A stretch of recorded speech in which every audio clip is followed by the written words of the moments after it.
Seamless, absolutely seamless. Hello, everybody. Hi. Hey then. Hello, everyone, and welcome to. Are we at episode 36? Is it definitely 36? No, it's not. Definitely. It's roundabout. Roundabout. Vaguely around that. Close enough. So, hello, everybody, and welcome to episode 36 of Series 2 of the Plastic Crack Podcast. It's Monday night, and four rather strange blokes are going to be talking about their strange hobby for the next 2 hours, accompanied by our lovely chat.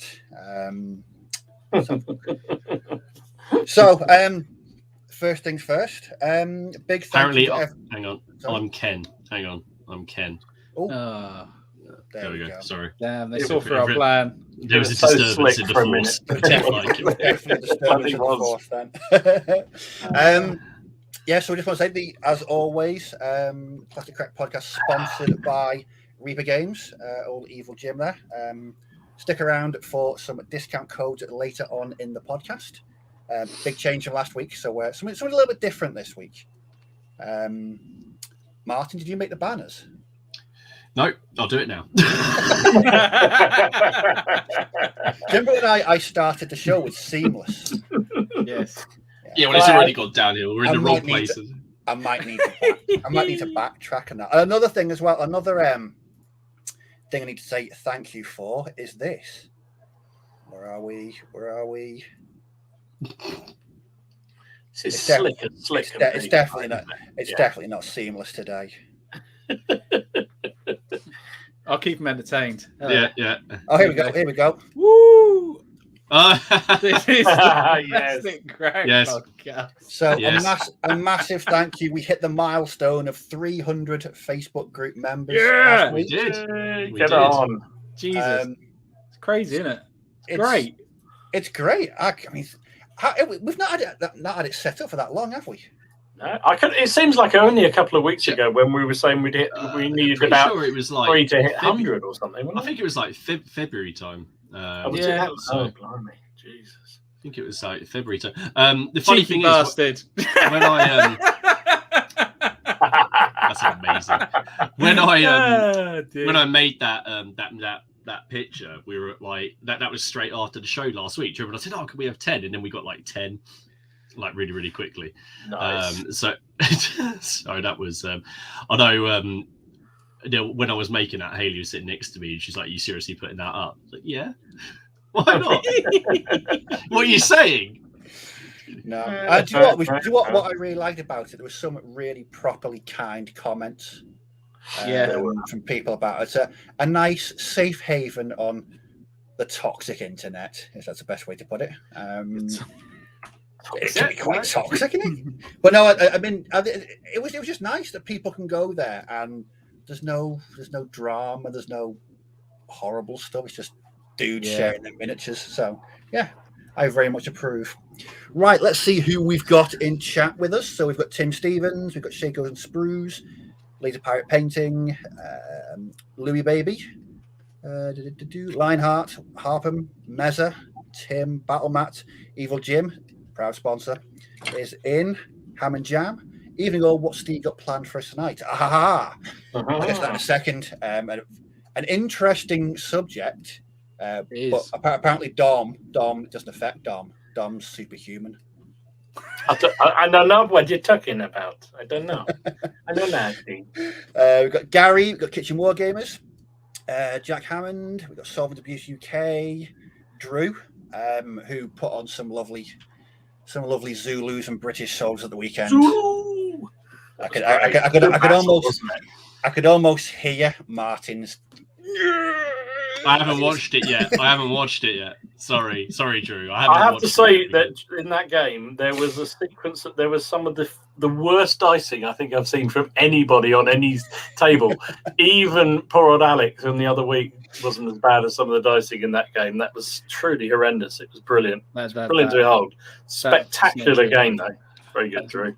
Yes. To be fair, I've joined Martin in the very tempted camp with Zulus and British. I don't know what it is. I mean, me painting white and red. Well, I mean, that's just going to end in swearing. Let's be honest. That's not going to be. It's not going to be pleasant for anyone concerned. Leslie's here. Friends of General Haig, Rogue Trooper, SJMT66. Luke, Gary, Andrew, JF. I've just lost everything. I'm glad it's not just me that happens to, where it just flips all the way to the bottom. That's really annoying. A classic Steve Flawless. Cheers, mate. Cat Roger, Steve Harbour. I think I've said hello to Tim. Ben Lowry, Bicker City, Alan Roberts, St. Michael and All Angels Studio City. Hello from, I don't know what it is. It's one of Ken's followers, obviously. I was going to say, Ken, you're getting quite following now, mate. The holiest man in wargaming. Who are your apostles, Ken? Yes, I can tell you what. Sunday, I'm generally thinking about doing like a little thing. Ken's worship on a Sunday. God. Apparently, according to my missus, we have a cult. We're a cult following now because we've got more than 300 people on our Facebook. I did. Do you know what? That's weird because I did ask Kate. I said, at what point does it become a cult? Cult. I thought we'd established that Ken is definitely a cult. That's definitely. You use that word quite a lot on the private chat. I just thought it was a spelling mistake. So that's it. We've got Joshua, Matt, Old School FRP, White Stag, Imaginary Conflicts, Tamsin Hitchcock. Hi guys, my husband Michael watches you every week. He reaches the big 40 at the end of the week. Could you give him a shout out? Absolutely. Happy birthday. Happy birthday. Happy birthday, mate. Happy birthday, Michael. Hey. I can't even remember being full. May the plastic rain on you well, sir. May the plastic rain on you well, and the that's it. Now he's never going to watch again. A couple of weeks we had that Ken that was asleep. I think I prefer that one, didn't we? He was meditating. Yes. He was in some kind of Happy birthday.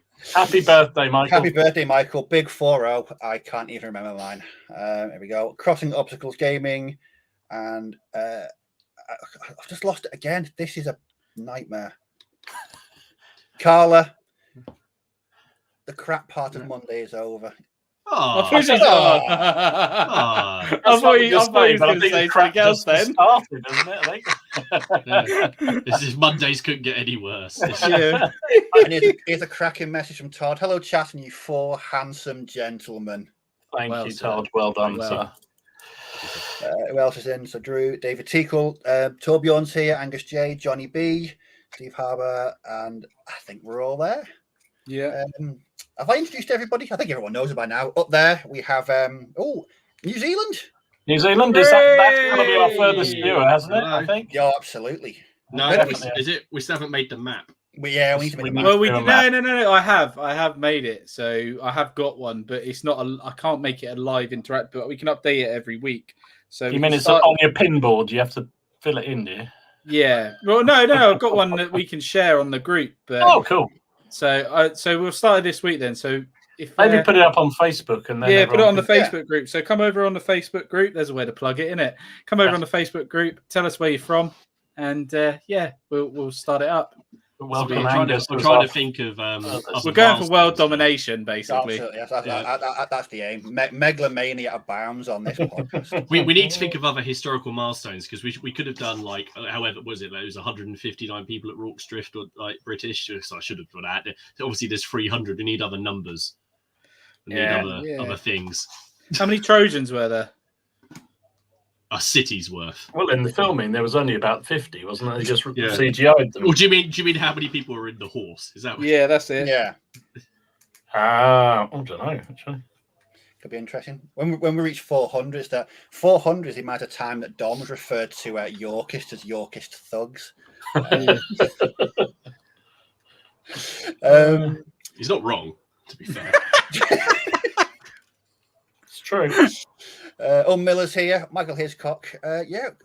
Nice bumper crowd in tonight. But I've not done any introductions. I know everyone knows us, but up there is Martin, who's blamed for every project. I blame for everything. I blame for everything. It's great. It's great. I even get blamed at work, and it's nothing to do with miniatures. It's brilliant. Over there, Martin's from Seventh Son, by the way. Ken over there, brother Ken, the holiest man in wargaming from Miniature Wargaming Warriors. And then we have Mr. Productivity himself. Mr. Productivity. Oh my god, that's such a good name. Mr. Productivity. That makes it sound like he's like well potent and he should just be going to the clinic all the time. well, thank you, Martin. I might well be for all you know. Mr. Productivity. I've got 15,000 children. No. It sounds a bit better than Mr. Time and Motion Man, anyway. I thought Mr. Productivity did sound less. I like it. I like it, Steve. So you bring. I like you as the host because you bring class to the whole enterprise. Not like those two thugs up there. No, is it Doctor Strange in the Marvel universe that controls time? Is he the one that controls time in it? I can't. He can turn back. Yeah. I swear to God, he must do that to get all his fucking baiting done. He's got it, hasn't he? It's just not natural. Well, there's an interesting theory from Meza. 400 is Dom's painted miniatures per day. Oh, man. Is that a slow day? I think it must be. Man. Day. Well, we had, I'll tell you what, I've just looked it up. So an infantry battalion in the British Army in World War II is 800 men. So that should be our next goal. Let's get a battalion of infantry. 800. Yeah. Greetings, crackheads from Travis. Hello, Travis. Hey, Travis. Hello. I'm not going to get. I don't think I'll ever get used to being called a crackhead, though, especially not from the UK. It has slightly different connotations over here. Martin, are you painting crackers? No, they're your bases, aren't they? They're my bases. Well, I'll show them when we do That's a nice segue into the next part of the podcast. So, chaps, what have we been up to? Martin, I think it'd probably be better to start with you. Well, I've been painting crackers, but I've got to say I prefer the Ritz to, the Jacobs. No, I'm painting up these bases because I finished a test base for my next project, which is drum roll, please. Drum roll. Keep going. I'm trying to find it. I can't do any further. There we go. Oh, hey. I am going into the first crusade in quite a big way. I bought quite a lot. I'm glad to say for once I won't be following you. Thank Christ, Jesus, not yet. Martin, you saying you bought quite a lot? Yeah. Were you sober or were you lubricated? When I bought the first lot, when I bought all of the Normans, I was sober. When I bought all of the Seljuk Turks, I happened to have had a drink. So I bought my... when you mean all the Seljuks, roughly how many are we talking here, Martin? 500. About 125. 1 to 1 scale? Oh, sorry, no. Yeah, quite a lot. Because I really like the metals that a lot of the companies do, so I've got a lot of metals in that army. So there's plastics as well, but no, those are they're the Victrix Normans. They are very very nice. But the First Crusade is something I've wanted to do like for ages, wargaming, this set it's another one of these things where you've got basically a bunch of nutters. The crusade, like by that I mean the guys in charge. It was called the Prince's Crusade for a reason. So you've got all of these second sons that are going over to the home to carve out their own kingdoms, and they betray each other, they fight each other, they end up fighting amongst themselves just as much as they do against any of the armies on the other side. And also I'm going. The goal will be to do the Siege of Jerusalem. That will be my. Is this the right period for Saladin, or is that later? No, it's about 100 years later. About 100. This is the invasion of the Holy Land, basically, where you still got like the Byzantine Empire was still a thing then, but yeah, you got all of that. And Dom, you could use your Italian. I know, Norman. Because basically a lot of the Normans from Sicily were in that initial army that invaded. They were under Bohemond. Who was actually part of the Naples dynasty. And an absolute maniac. Absolute, complete nutcase. Well, I didn't know, because they say it's a subject I'm not hugely well read on. And I was going to say, I never knew that William the Conqueror's eldest son was one of the Robert Curtos was one of the ones that went over to do it. So there's all these like, you know, quite interesting characters, and you could use some pilgrims, but there's all the, you know, there's loads of companies that make models. There's Victrix, there's V&V, it's Grip and Beast, Footsore. But no, I thought I did look at, like, I was sat there for ages agonizing about, was I going to do the Kingdom of Jerusalem and do it like, if you like, the Crusader state period, or do it in the Third Crusade. But I thought that was more limiting. So I thought by doing it this way, because they're all fighting each other at that period anyway, and the Normans are everywhere, it is a little bit more open. Because of course you've got the Seljuk Turks were fighting against the Fatimids. So by collecting 2 armies, I'm actually kind of collecting 4 armies. That's the idea in my head.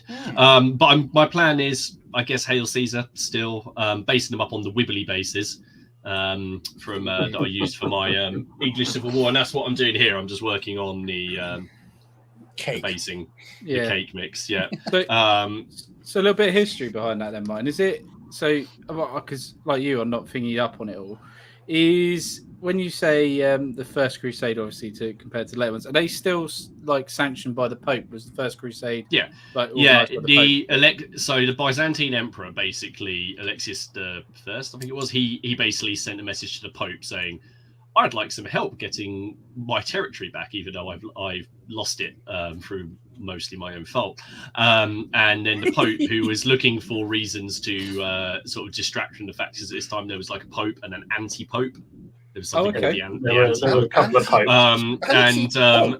There was the anti-Pope, and they were basically just trying to get. He was trying to like throw support, so he called this council and he basically said, "Look, anyone who goes to the Holy Land, all of your, effectively all your sin, you'll be forgiven." And given that most of them are sort of related to the Normans, they've done a lot of bad things. So the idea of going over there.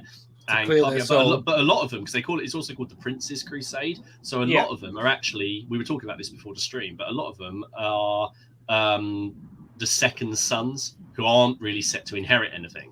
Like they can look forward to like just being captains or like abbots. So they went over there to kind of carve out their own kingdoms. And of course, they later set up things like the I can't remember, the county of Edessa, the kingdom of Antioch, and kingdom of Jerusalem. So they go over there and set those up. Oh, right. Okay. But so it's something that is going to be coming up. It's that's really cool, dude. But I did do some other stuff. Martin, finished. Can I just ask those dudes there, the shields, were they decals? These ones, they're the Little Big Men Studio ones, but they come with some damage on them, but not enough for my taste. Did you rough it up a bit? Did you? I roughed them up. I dry brushed, and I added weathering pigments onto them. Yeah, it's nice, dude. That's really nice. It's really nice. But I can confirm that those Victric kits are lovely. Oh, they are nice, yeah. They are. They Look at the detail. really. The detail on the faces is amazing. So, is the Knights Templar about then, or is it? Because obviously, I don't. No, they're a bit later. They're a little bit later, but you could use this army and put the early Knights Templar in it, and just have an early Kingdom of Jerusalem or an early County of Edessa army, because they're only about 20 years later. Okay, so what made you think this bit then instead of like the third thing, or just because you could do it a little bit more? I could play Dom. I can, someone else can collect a Norman army, and you could just use them as Normans if I want. I think standard basis. In many ways, it's a more interesting period, I think, as well, because like you say, there was so much more infighting between the different sides. So even the Muslim side wasn't united. No. So they would join forces with the Crusader states and vice versa, and it was just a complete mayhem. And so it's a perfect period to do. It's just like the Wars of the Roses, but just with heat and dust. Really, yeah. I'm asking those questions. It just sounds it does sound quite interesting. It is. I'm attracted to periods where people are I think again, my view of history is that everyone is horrible, but I really like it where people are especially horrible. Speaking of which, I've done some more Wars of the Roses. So I finished another unit for the Kingmaker. So this is Henry Neville. This is Warwick's cousin. The cousin that came to a bit of a sticky end. I also thought I'd do one of those banners with the crossbeam at the top. Oh yeah, But I still made sure that I made it a bit wavy. Yeah, got to have wavy. I want to meet this person. I really want to meet them. I want to talk to them. I want to have a long discussion with them about it. Is that Pete's Flags? Is it for that one? That one is Pete's Flags. The other one is Freezy Water, and then I've kind of brushed them up so they're similar in hue because one of them was a lot darker than the other, and it was annoying me. No, they're all obviously all Perrys, and there he is. So there's Henry Neville. A lot of fun. Nice. Yeah, I just want to do it. So he came to a sticky end. You'll be surprised to find out. He basically before the Battle of Edgecott, when Warwick was rising up against Edward for the first time. The chronicle just says, he just went riding off and he engaged the enemy and he valiantly attacked them, which basically means he rode up to some of their scouts or their guards and killed a load of them.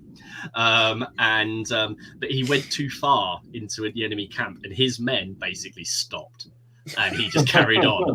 At which point, the said guards captured him, and there's some debate about what happens next. But I don't think he would have even reached Edward it wasn't even Edward. He'd have reached Pembroke to have decide what was happened to him. If this guy's you've just seen this guy kill a bunch of your mates, and then you go, there's 20 of us, and we've got big pokey sticks.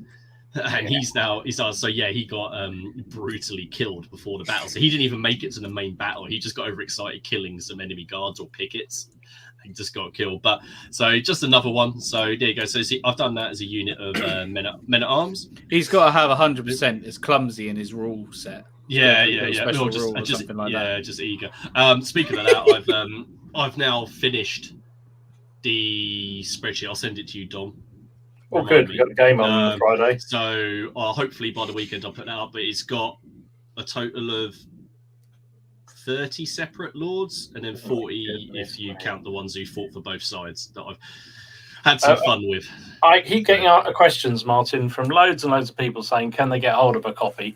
But I'm not going to give it out because they're yours to give out. So are we close to the fact we can let people have a play? Yeah. Well, I'll put it up in the Plastic Crack Podcast Facebook group on the shared files thing. And I will, if anyone wants it, just email the PCP or then, yes, you're more than welcome to give it out. I've put a big disclaimer on the front of it. It says this has nothing to do with Warlord Games or Rick Priestley or anything like that. But it's all a bit of fun. And that's, like I said, the special rules in the that I've come up with for the commanders. You don't have to use them. They're just a bit of fun because it's really hard because you're not trying to make anything balanced because it was unbalanced. That's why the Yorkies won for so long because the Lancashires had crap commanders. That's just why they kept losing. But you'll like what I've done with Clifford, Dom. Oh, good. I like that. Please. Your opponent won't, but you will. I'm planning to use Clifford on Friday, so good. That'd be good. But whose side am I on? Whose side am I on Friday? I think you're on my side, mate. Good. After seeing your dicing last week, you're on my bloody side. I'm not letting you go on the opposite side. Jesus. Dom, Rogue Trooper asks, is that a Friday Ken's Club? It is at Ken's Club. Apparently, I'm allowed to go this Friday. Only for this one occasion, obviously. But yes, apparently I'm allowed to go. I'll remember me sub money this week. Yeah, you're gonna have to pay. You're gonna have to pay this week, mate. You didn't pay last week. You were the guest last week. You don't have to pay. Did you try and get out of that as well? No, we have a thing. Nobody knows what Ken's like down there, and they have a thing. Any new visitors, it's free for the first occasion, and then you should make him bring the biscuits. Yeah, no one doesn't realise what he has to do for the third week.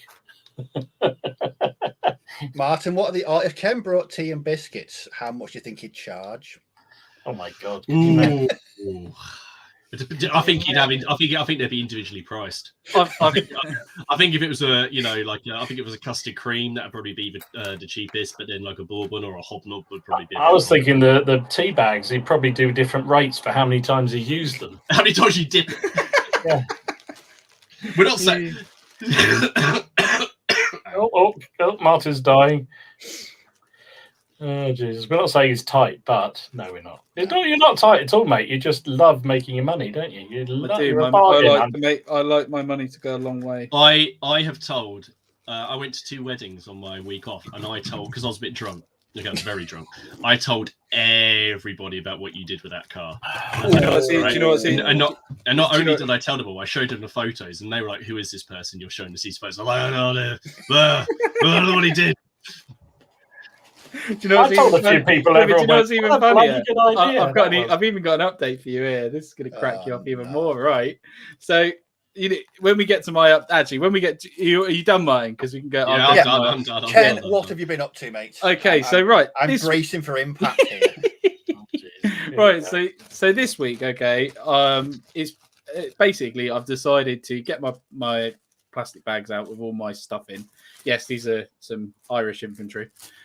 And I've made up all the minis and I've scraped off all the mold lines and I've got bags upon bags of ones that I've done. Okay, I've done loads, right? And I'm going through all my miniatures at the minute because I don't want to paint. And I'm just preparing them all ready to be painted. So I reckon I'm probably going to end up doing this for another week and a half, maybe 2 weeks till they're all done. And that's what I've been doing that. But I've also been looking at trains, okay?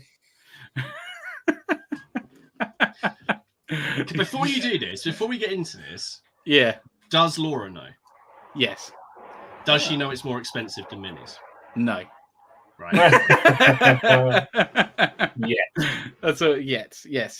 Ken, So why? Take care. You're Sean. Yeah. Why am I Sean? Why am I Sean? What's going on there? No, me. Yeah, there you go. So yes, I've been looking at trains. All right. So I've always liked trains. I've always liked the idea of the layout. Right. So I'm not going to start it yet, but when I move into the new house, obviously I'm going to have some room, and I'm going to start it then because I've been watching somebody on YouTube and I like the idea of doing the terrain and bits and bobs like that, and because I like my modelling as well as just painting and stuff like that. But now I'm quite confident at painting miniature figures. I was thinking to myself, I'm going to try and set myself a challenge and do one of these layouts and do it really detailed. I mean, really, really detailed. Like something that's going to take me maybe 5-6 years to do to completely do it. So I thought I would look on Facebook and see if I could find any bargains for like track and stuff like that. Okay. All right. And there was this guy. There was a guy, Kate, selling a layout. A guy. Yeah. A guy. Yeah. He's selling a layout, right? And the only problem was it was massive. Okay. It was like 12 foot by 24 foot. Okay. But all quid for it. Yeah. No. It was 65 quid. So you're talking hundreds and hundreds of pounds worth of track. I mean, hundreds of pounds, maybe 600-700 quid's worth of track there for like £65 because it was so big he couldn't get rid of it. He cut it in half. But the problem is I needed something to be able to transport it in. Okay. So I haven't got anything big enough. My work van is, but obviously I can't use my work van privately. Did you test drive a caravan? No. Bloody hell. But I've got a feeling. Yeah. I called my dad up and I said, "Oh, Dad, what do you know about hiring a van for a day?" Right? And he went for all this malarkey saying B&Q can hire it for 30 quid, and it was then another £30 for the fuel and that on top. And I went to myself, I went, "Why don't I just test drive a van?" I knew it. No way did it work. No way. I had it all booked in, ready to go. And then Laura talked me around saying, "Do you really need to do that right now?" And I was like, "No, you're right. I don't need to do it yet because I haven't moved in." But it was all booked in. I'd organised everything to go and collect it. The van was all good to go. And yes, talked me round. You mean made you see the error of your ways? I had exactly the same thought, Martin. It's like the sort of talk round I get. It's like you're bloody not doing that. And you make that sound a lot more benign than it probably was. No, it was. To be fair, it was because Laura goes, "Do you really need to do that in a minute? Because you're not moving in yet. We haven't got thingy." And I just end up with a massive train set in my house that I'd have to spend maybe 2 or 3 days taking it all apart, but because there's always going to be another one. But yes, I did actually have a test drive for a van for 3 hours to be able to go all the way to Bournemouth, pick it up, come all the way home, drop it off, and then take the van back. Yes, I did have it. Are you? You know when you're coming to Cambridgeshire? Are you? No, I'm not. Yeah, I'm coming in my own car. Yes. I was tempted to try and get a Range Rover for the weekend, but I thought it might be a bit cheesy. Range Rover, everything is flat, mate. Yeah, true. Yeah, But yes, I did have it all booked in, and the guy had approved the hire. I was literally going to go and do it, and then Laura went, "Do you really need to do it?" And I thought about it, and I thought, no, probably not. It's probably more hassle than it's worth. But yes, I did. So I have officially. I did hire. I did do that again. How long though, dude? Come on, man! I saved myself 70 quid. How long will it be before you're test driving a small plane? Not long. Oh god! Just nipped up to Scotland. I've hired a plane. I'm test driving this set for the weekend. There you go. Road Troopers got it. That's pretty much what I heard actually. When But yeah, so I thought I'd share that story. But what do you chaps think of that? Then did you just think it was something that Ken would do? Test drive a van or yeah. It was a big van as well. It was a big every van. part of that conversation I thought Ken would do. Every little piece of it. Yeah. It was a big van as well. Yeah, I'd like to say that I'm surprised by these things that you tell us now, but I'm just not. You know, I was waiting for you to say to go on Facebook that you traded all your 6 mil or American Battle in the Box for it. That was what I was waiting for.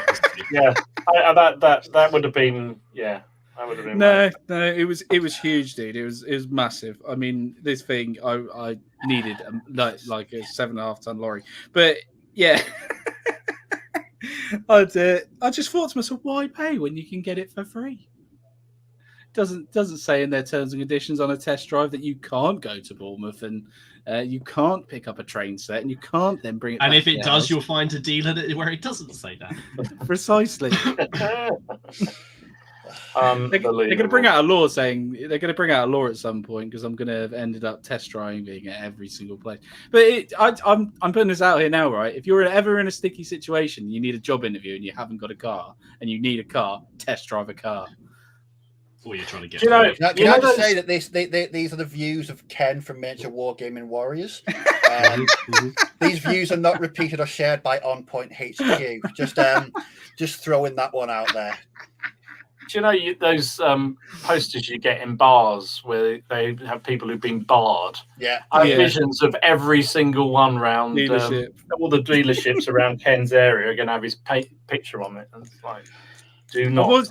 I was going to actually do the car thing, Martin, because I could have had it for 3 days because it was during the week this week, but I decided against it in the end. I thought it'd just be easy to use the car. Let's return to a semblance of normality. Dom, please talk about some painted miniatures, please. Oh my lord! Unless it's painted 500, it ain't normal. Yeah, then you can I've had a quiet week this week, but I've only painted 26 battalions. Yeah, I love it how you made that bit of an impression. There's some more Neville's for you. There we go. This is Baron. What's his first name? That's his other cousin. That's from the line that they don't like because they all buggered off to be Lancastrian. So that's the Lancastrian line. Yeah, I like them. Good. So he fought with Clifford, who we were just talking about earlier, at Ferrybridge. So that's why I did that. So that's another band completed, and then I did the some Clifford light cavalry. Very nice. I'm really pleased with how they came out. Oh yeah, they're pretty cool, Tom. Would you say is Clifford the guy that you've got the most rhetoric men for now? Have you done the most for him? Or? No, I've definitely got more Stanleys than anything else. Yeah, I killed a lot of them. You did actually, yeah. That's just the commanders. No, I probably got more Stanleys than anything else. More Thomas Stanleys, and then probably Williams. Yeah, I don't know. No, I haven't got that many Cliffords. I'm just really getting going with Clifford. So yeah, but they're fun. So my vision for them is because they were supposed to be border raiders, weren't they? His retinues were mainly up in the north. So I thought I'd do lots of light and mounted troops for him. So I'll do some knights for him at some point. And there's these, and then he's got a mounted longbowman. I don't know whether I'll do any foot at all for him yet. Did you get that from the 100 Years War set, the mounted longbowman, Dom, or does the Wars of the Roses one come with it as well? The War of the Roses one does as well. The light cavalry box, there's enough there to mount up 12. So that's pretty cool. And then in honour of Ken coming down to his club and stitching up poor Alec, I thought I'd do some Opal Cheney. Hey! So, Nice. Because Ken didn't even bother shooting at anybody, well, I think he missed every shot he fired. He just got in close. I've done the ones with pike that don't actually have any muskets at all. So they sound like my unit. They do. I thought it was just perfect for you. So what manufacturer are those? They're front rank metals. The only thing is there is no variety, as you can see. They're all the same, are they? Yeah. But that's one of their, I think they call it battalion pack. So you get the commander, you get the mounted guy and the officer, and then that number of men. So it makes up a 24 It's not man. too bad. I don't think it's too bad, but no. It would just. I know what you mean, Dom. If I can help it, I would definitely not do that. But if you got, I wouldn't want to be on a horse in front of a pike block. No, no, nor me. But anyway, that's that done. I've had them for a little while, so I thought I'd paint them up in honour of Ken's attendance. So that's all. That's all I've done this week. Nothing else. Really? There we go. There you go. Mine, What Jesus, can I say? I'm gonna feel the rest of the time. I know. But I'm sorry. Now you're flummoxed, aren't you? I did see Drew said that I was wearing one of the t-shirts. It's true. I am. There you go. Plastic Crack t-shirts available. Someone puts the link in the thingy. Thank you to everybody watching on the replay. Oh yes. Damn it! I was hoping you were going to forget. I said that right back at the beginning. It's on my list. Oh my God! He's even got a list. I have a list. He's got a script. Blimey, Jesus. Mr. Preparedness is what I am. I should have put on an Excel spreadsheet. Do you know what?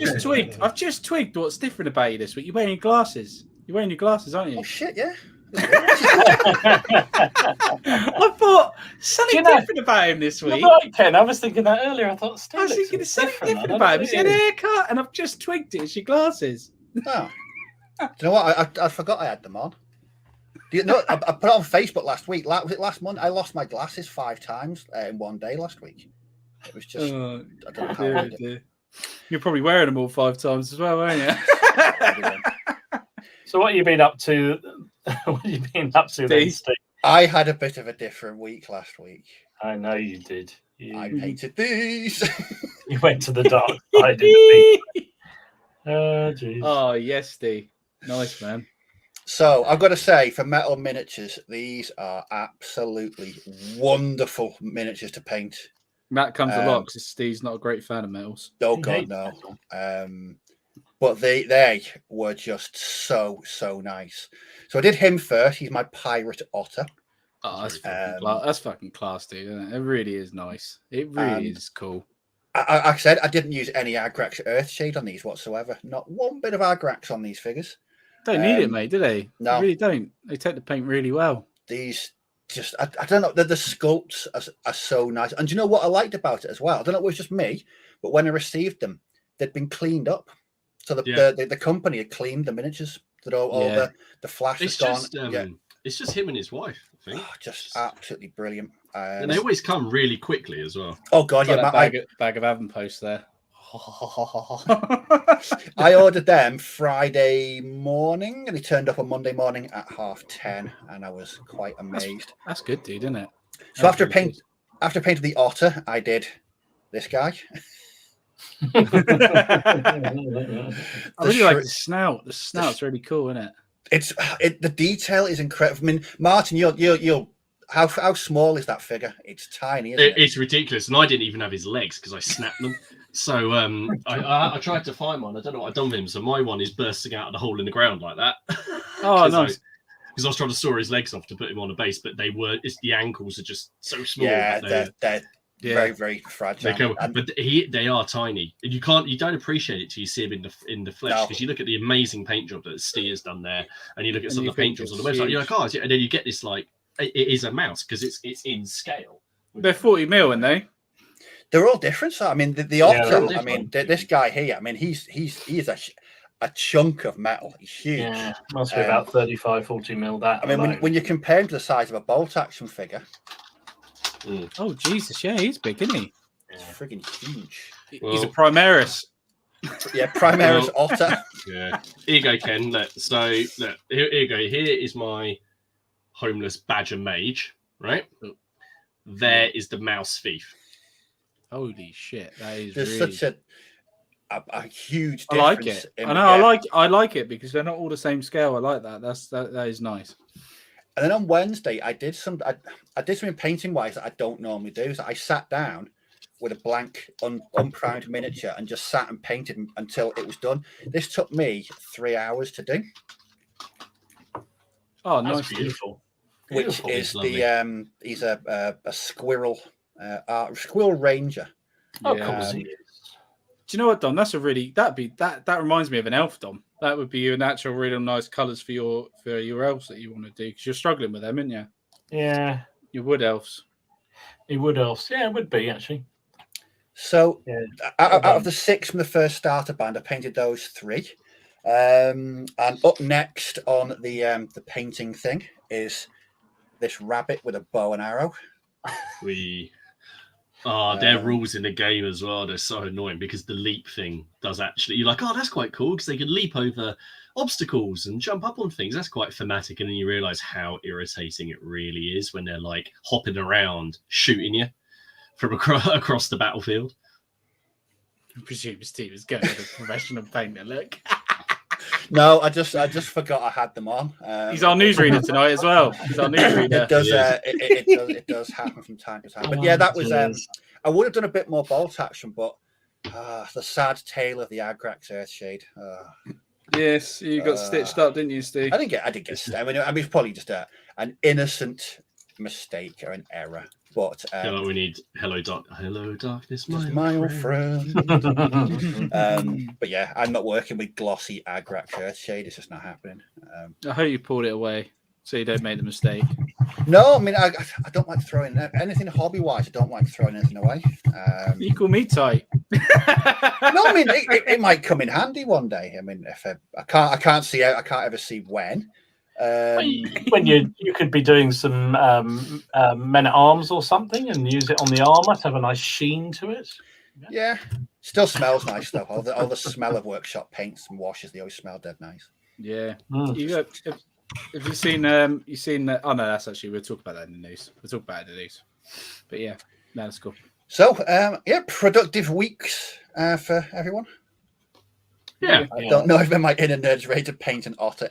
There's never a bad time to paint an otter pirate. I mean, no, there isn't. No, I got obviously Martin bastard sent me those 3 figures from that range, and actually genuinely they were really good fun to paint. They are lovely figures, and I did find myself a couple of times thinking, oh, maybe I could just buy a couple more, and luckily I stopped. There was no alcohol. I'm the only one yet, and I'm literally the only one yet. Alcohol, crack con. Just saying. 15 people go, do it. Yeah, no. I can definitely see it happening. They are beautiful figures. I genuinely really, really enjoyed painting them. They're really good. I wouldn't do them again, though. I bought my first Wars of the Roses models and started painting them. God help me, Ken, please put in a good word. Good man. They are easy, mate. You'll enjoy painting them. Yeah, man, they are good. Fun. They're really good fun to do. They're really nice. We've got a Burrows and Badges question from Drew. Oh, very nice. Can you choose custom war bands or is it a set? No, you can. You have. Martin, help me out here. I've read the rules. So yeah, you can basically pretty much have what you want, but you're limited on certain size animals. So like you could only have 3 large. So you could only have like a warband of 3 badgers, and that would be it. Like you could like I played a game where the guy had 3, sounds of it. As in many things. Moving swiftly on. So you can customize it however you like, and also those models, it's not a WYSIWYG game. It's not a what you see is what you get. So that in the course of a campaign, that otter who's armed with a cutlass could get a blunderbuss or something like that. They can gain skills and gain things that they haven't got. So it's really just the size of the animal and the species of the animal that counts in the game. But yeah, you can pretty much customize whatever you want. I haven't bought any of the sets. I've built mine up. Just I like that one. I like that one. But I watched a game where there was like my friend had about 8 or 9, and he went up against 3 badgers that just took him apart. There's all these mice just throwing themselves at these badgers, and the badgers just smacking them around. I can't help but feel I'll be doing a bit of research by rewatching The Animals of Farthing Wood. Ooh, the brutality. Oh dear! For a bit of it is a really. You should bring them with you to Derby, Steve. I'll bring mine as well. Might be able to get like a few turns in. So if one from Battle Knights can use things like hippos, elephants, and buffalo. You I should don't be think they able burrow to. very well, and I don't think they're badgers. I think it's more your traditional British Isle based. There is an armadillo in there. Where is there? Yeah, he's armed with 2 massive Aztec clubs. Oh, I've lost all the respect for the game now. I thought it was all about British animals, and I thought it was all perfectly themed. And then you put an armadillo in. Yeah, owls. Yeah, I think there's owls. Yeah, I've got in fact one of the next figures in this warband I've got. It's a bird with a shield and a sword. It's like a badass Winnie the Pooh, isn't it? Yeah. It's like Winnie the Pooh meets Boys in the Hood. Yeah. Hey, are you on the Facebook page? Page? No, I don't think I am. You should definitely join that and post those up, because he Michael, the Lovejoy, the guy, he's always interacting with people when they post. Yeah, I put him on Twitter, and he left a very nice message for me. No, so. he's always, and people ask him questions on there like, "Are there any cows?" He's like, "Not in my world. Like, there's no cows." Oh dear. Ken, here's a question for you. Yeah, go on. How are you getting on with your epic ACW box? I'm quite well, actually. I was scraping the mold lines off a load of it this week. So yeah, I'm still working on it. It's it's a slow burner. It's just like things. Not sold it yet. No. I'm not planning on sending it. I really want to do it because I want to play Stuart from Miniature Realms. He's doing that project as well. So I really want to give him a game. And definitely not selling it. I'm going to be doing it. So I'm just working on it slowly. But I'm just like I say, I'm just working through everything I own so it's ready to paint. And then I can just pick it up and paint it, because I have actually been told not to buy any more minis. I did get shouted at. Laura pretty much said if I buy any more miniatures, then no. So then confession won't save you this time. Confession won't save me. Let's put it this way: my channel probably won't exist anymore. Let's put it that way. And but yeah, no, I can't buy any more minis. Not until I've moved in. I've got other priorities, unfortunately. I've got so much to paint anyway. I don't need to buy any more miniatures. No one needs to buy. Nobody needs to buy miniatures. Yeah, but I value my fucking testicles. So well, there is that. They are. Yeah, we do need those, I suppose. I think on the list of priorities. Sorry, can I just say to what Ken was just talking about his testicles, just as Leslie put that up. That made me laugh. He's got a little sack. It was just a coincidence, but it made you childishly humour, but it was brilliant. Like grim. But yeah, so I've got loads to do. I've got that box set to do. I've got Napoleonic stuff. I've got Lord of the Rings to do. I've got some bolt action stuff, so I'm not going to be bored. I've got loads, but until I move in, that's my carve. Because especially if I want to buy trains, I'm going to definitely have to save some money. Yes, because that's going to tear me a new arsehole, that is. That's going to be one where your kidneys will be on eBay by the end of the year. Well, yeah, I saw, especially because I want to do it with all like the remote control stuff where it's like controlled not via the electric but controlled via a control panel, and it will be sounded and all that sort of stuff. They're like 300 quid a loco. Are you doing it N-gauge? Was it N-gauge? I was going to say what gauge are you doing? I was going to do N-gauge. That was that stuff, but then I'm still winning it round to 00 now. It just depends what sort of room I've got. Depends on what I think. Because I think I'll definitely get more detail in 00. Because that's 1/72, isn't it? 00. I'm pretty sure 00 is 1/72 scale. What's the teeny tiny ones? Engage. Yeah, I did. I am thinking about doing Engage as well. It's just which one do I do first? So, but yes, 28mm train. Surely. I can't wait for Ken's train updates at the start of the podcast. It's going to be cool. Oh, I can't either. I might make a separate channel on it if I do it. So it'd be worth doing if I just. I'm not too sure. I don't know. I'm gathering people that like minis. We all like things like trains and stuff like that as well. Like I said in our chat, I do watch model railway YouTube channels. I've got no plans on doing anything like that. I just like the technical aspect of it. I mean, there's some of the that's what I mean. I've learned some really cool techniques watching one of the guys, so especially seafoam trees. I've got some seafoam. I didn't work out how to do them properly, but I watched him do it, and I was like, wow, that's really good and a really good result really quickly. So yeah, there is some fantastic, and as well with the static grass, using a cone to brush it up. Oh yeah. Really works really well. I was like, that's such a clever idea. I did because I use my fingers, obviously, but he uses a cone, and I thought that actually works really well. So yeah, I'm definitely going to do it, but it's just a case of I just need to say I want to be able to do it properly, so like build a proper board and stuff. So that's it. God, sit on rail. Mate, I'd love that. That'd be so cool. I really do like trains and I like planes. The only thing I don't like is automobiles, but yeah, No, you just rent them out. Yeah. You just test drive. I'm not a car person at all. I'm really not a car person, but trains and planes, I love to pieces. Yeah, definitely. Oh, fuck. Exactly my thought. Yeah. Oh, sorry. No, that wasn't. Nerds. Complete bloody nerds, you're right. So Martin's rather graphic explanation brings us nicely into the theme for tonight's show. We've all been there. It's horrible, but it's time we discuss it. Hobby demotivation. Oh, yeah. Now, the reason I'm bringing this up is that the back end of July, I think it coincided with that absolute nightmarish weather that we had. Yeah. I think I lost a third of my body weight in sweat over a couple of days. I didn't pick up a paintbrush for 3 weeks. 3 weeks went by with me barely picking up a paintbrush. I know, but your subs went up through the bloody roof, didn't it? Yeah, I know. I think the community's trying to tell me something. Steve, don't do any more, mate. But no, I thought it'd be a good idea to get people's takes on it, hints and advice.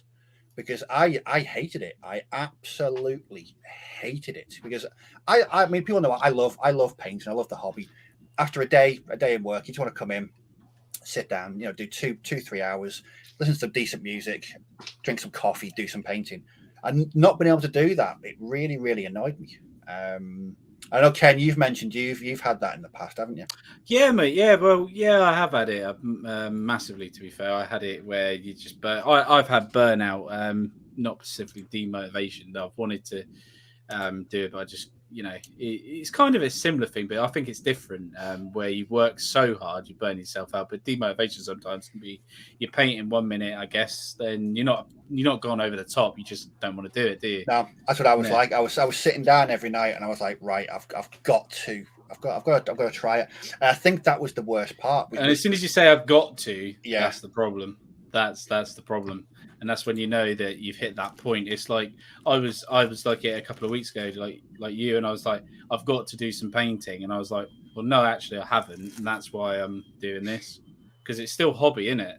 I've got to do it. It's still hobby, but for me, I just couldn't do anything. I had no motivation to do anything. So I've written down some things that I did.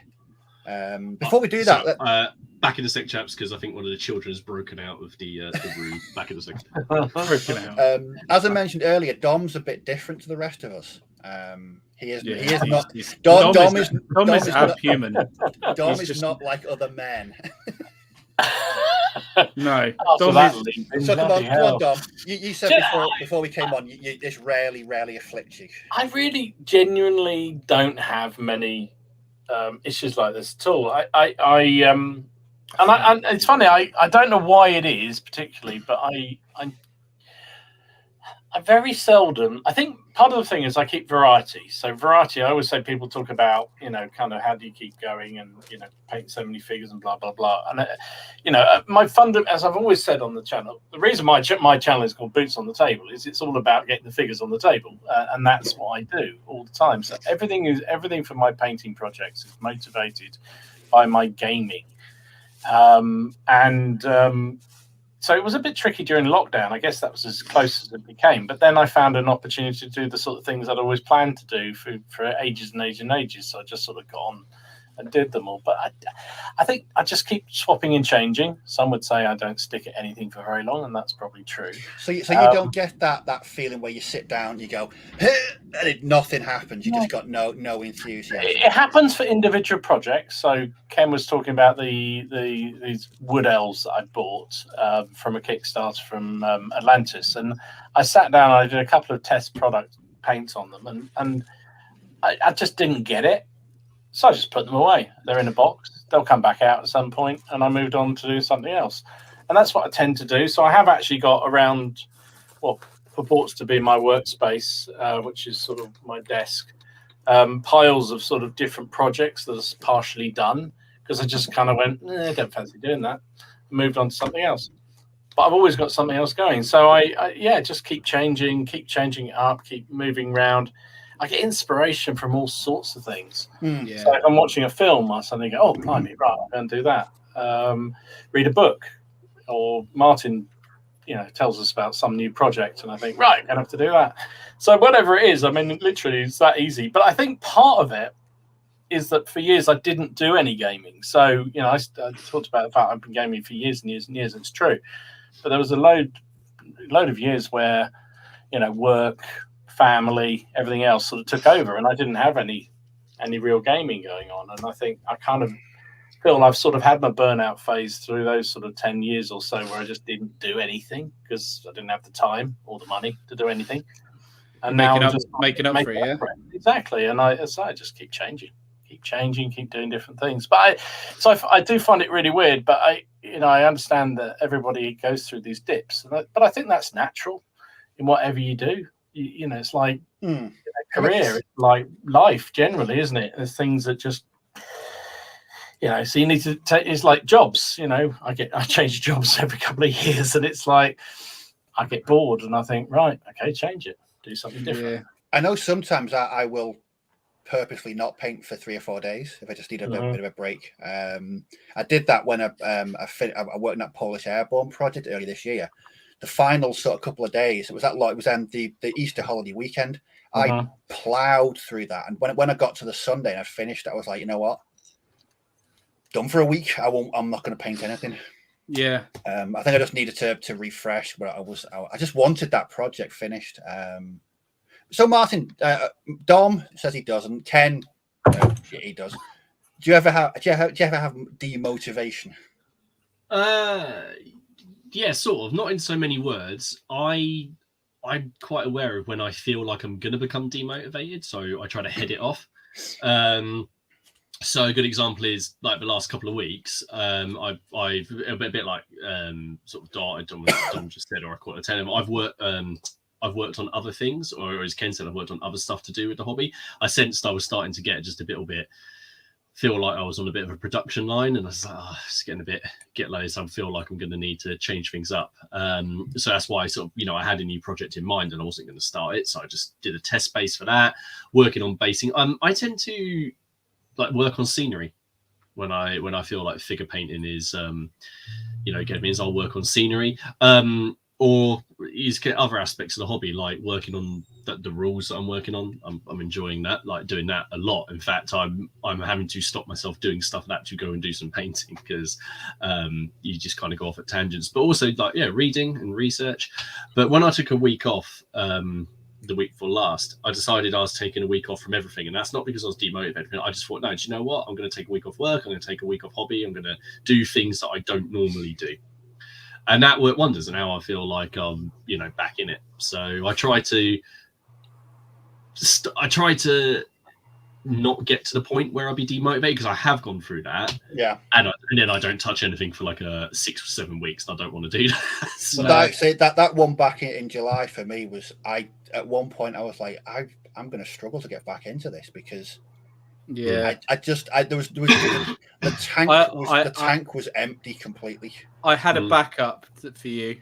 If you didn't put a video out for another 2 weeks, I was going to send you something, and I think that would have kickstarted you massively. You would have gone, yes. Do you know what it was that finally tipped me back into painting? And I've written them down because I'm quite prepared. So number one was I stopped. I didn't try. After a couple of days, I didn't try and force myself. There's nothing worse than trying to force yourself to paint something. Definitely. Another thing I did is I rearranged my painting area. I completely overhauled I love doing that. I love doing that. Do you get motivation from doing that? A whole fresh new. Yeah, that's what I was like. It's massive, because just like I said, guess where I was today as well? IKEA. Oh God, here we go again. I was going around looking at Billy bookcases, saying to Laura, "Look, this is going to go on this wall, love. So then I'm going to have 2 of these across here." Oh yeah. I was just like, I loved it. I love organizing my workspace now, and it's been absolutely spotless for the last 3 weeks. And if people know me, they know that my workspace is never tidy, and I put everything away once I'm done with it. Like on the night now, I've turned into a bit like you, Steve, with it, and I'm massively, it motivates me like mad now. That's what happened. I bought some new paint holders. I got rid of all the excess crap that was on here. All the figures that I was sort of halfway through have been put away in boxes. Yeah, and everything. I just looking at a completely new, fresh painting area. I was like, I actually want to paint now. Yeah, dude, it's nice. It really is. Even if you just like play about, it's only cheap stuff. So like, I've got like the stands and stuff that are like 15 quid or 12 quid. Just changing those from when I had them like in stacks to like standy up stands, or just doing something, a little bit different. Maybe changing your cutting mat out to something new, new cutting mat, treating yourself to one of them, or just doing something little. It goes a long way for me. It does. I think it's like a change of scenery. Yes. You're not just sat. I mean, I hadn't sort of feng shuied my desk in many years, and so I think I just needed to do that. And I got rid of all the old stuff. I spent a bit of money on some Vallejo storage things, and just I bought some new brushes. I just overhauled everything completely. Yeah, and it did work wonders. The next day I sat down and I was back painting my US Airborne. It was another thing that I did as well is that when I did start painting, I didn't sit down and paint for 5 hours. I did 1 hour, an hour and a half, 2 hours, just ease my way back in, because I was a bit worried that I was gonna lose that motivation again. And trying something different. Well, I painted what this is how bad I am. Remember, I bought Star Wars Legion. Yeah. Yes, mate. I painted one figure because that was going to be my my change of scenery, because I paint so much bolt action. But then I wanted to I'll finish that US Airborne. Now, as soon as that's finished, I'm doing my bolt action British in Burma. And I think I've just had a sort of a reawakening for painting bolt action. Yeah. But like I mentioned last week about on the Facebook group about painting these Badges and Burrows figures, it was such a different way of painting for me. It wasn't block painting and then washes. It was proper painting, which is something I've not really done for years. It was for the joy or the enjoyment of painting, and it was so weird. It really was. I think the thing is with anything like this, it's supposed to be fun, right? So if it's not fun anymore, stop for a bit. I hate to say this analogy, like Frank, once the fun stops, and it's like crack, isn't it? It's like crack. It is, Ken. It's a wise thing, that definitely, because if you're not enjoying it, go and do something else for a bit. Go and read, or go and enjoy the outdoors, or watch a good film. Watch a good film, or go and play on a computer game, play golf with Steve, whatever it may be. But if you love it, you'll come back to it. So that's fine. And I think sometimes we get a bit scared. We always come home, we'll have you. I always think people get almost a bit worried, don't they? That that'll be it, and they'll never do it again. If I stop, that'll be it. I'll never do it. I did in July. It was really worrying. I was just like, I had no motivation or enthusiasm for anything. I was just, that US Airborne bolt action project, I loved working on that every single minute. It was just such a nice project. I couldn't even get enthused with that. And I was like, this is, and not only that, but it was that. Oh dear. That test is definitely coming back mine. Yeah. Did he catch COVID through a podcast? 48 hours, they said. Oh, Jesus. That's a good idea from Sam. He lays out his figure collection, takes pictures, and then plays solo games. And gets his notes back. It's a good idea. Dom, how long would that take you to do that? I don't think there's a room big enough to lay out my collection, mate. Yeah. To be absolutely honest. Yeah. Even the new one won't be big enough to lay them all out. That's for sure. What would be amazing, although not for you, is if like you took it to like a car crushers and they gave you your whole collection and then gave it back to you as just like a paperweight. Oh, that hurts. Oh, Dom, how did it feel when I posted that picture of all those metal miniatures in my bits box? Do you know, I actually got palpitations, but I'm just going to do this to Martin straight off the bat. That is beyond the pale. Not even think like that. Mate, he got a car before me. Jesus, Martin. Yeah. I did get palpitations on the whole seeing your metals. I thought, geez, look at those metals. They're waiting to be painted. They look lovely. They don't look lovely at all. They're horrible. Like I say, I did have a bit of an epiphany with these Oathsworn miniatures, though. They are. I mean, I know Martin, before I even bought them, Martin said they were really, really nice miniatures. That it doesn't do it justice. They are lovely miniatures, absolutely lovely. I can definitely see you painting more. You can tell though that, because I know he does all the sculpting. You can see someone's passion. You can see that he loves it. I mean, and obviously they're not small, as we said, some of them, there's a lot of metal in those miniatures. But you can see that because if you have a look at the designs and things, if you go on the Facebook page or you have a look on his Twitter, all the process he goes through, and he generally tries to keep things fresh with each Kickstarter and each set of releases. And because it's just him and his wife, I think, again, it's still just him that does it. I feel like I want to support them. And and buy their miniatures. I'd rather go and buy 2 miniatures from them sometimes and go and paint up a wild cat and a badger than go and buy another set of Napoleonics, for example. So I do think it's in keeping, Steve, you saying about your fact that you had a big demotivation. Martin, you've done the same, and Ken, you've done the same. I think the common theme you guys seem to go through, and I do it all the time, is changing things. So, Steve, you've got into some really weird shit that way away from your comfort zone, those Landschnicks and everything else that you've been doing and all the other bits and bobs, these badges. I think it just makes such a big difference to do something, just changes what you do. I think just with the Landschnicks, it was just the bright colours. Something I'd never done, and again, they're painted different to bolt action. I don't drown them in Agrax Earthshade. They're all painted individually and washed individually. They take a bloody hell of a lot longer to paint than bolt action stuff. That's what I like about these Oathsworn. Even though they're quite big and detailed, they paint up pretty quickly. Is what I found last week. But I know now that if I do go through another couple of weeks of can't be arsed, no enthusiasm, I just choose something completely random. I mean, at one point I was even considering buying some Space Marines. Ken, why are you laughing?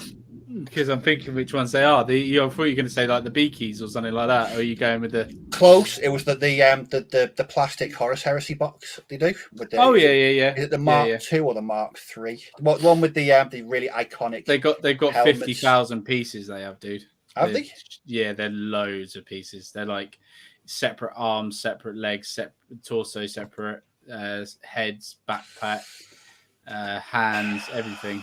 See, I love the Heresy. It's probably my favorite part of workshop fluff is the Heresy. You want to speak to Stuart from Miniature Realms? He's done Heresy. Same with Dan from Miniature Realms. They do Heresy. I know. Stu puts a lot of Titanica stuff on Instagram.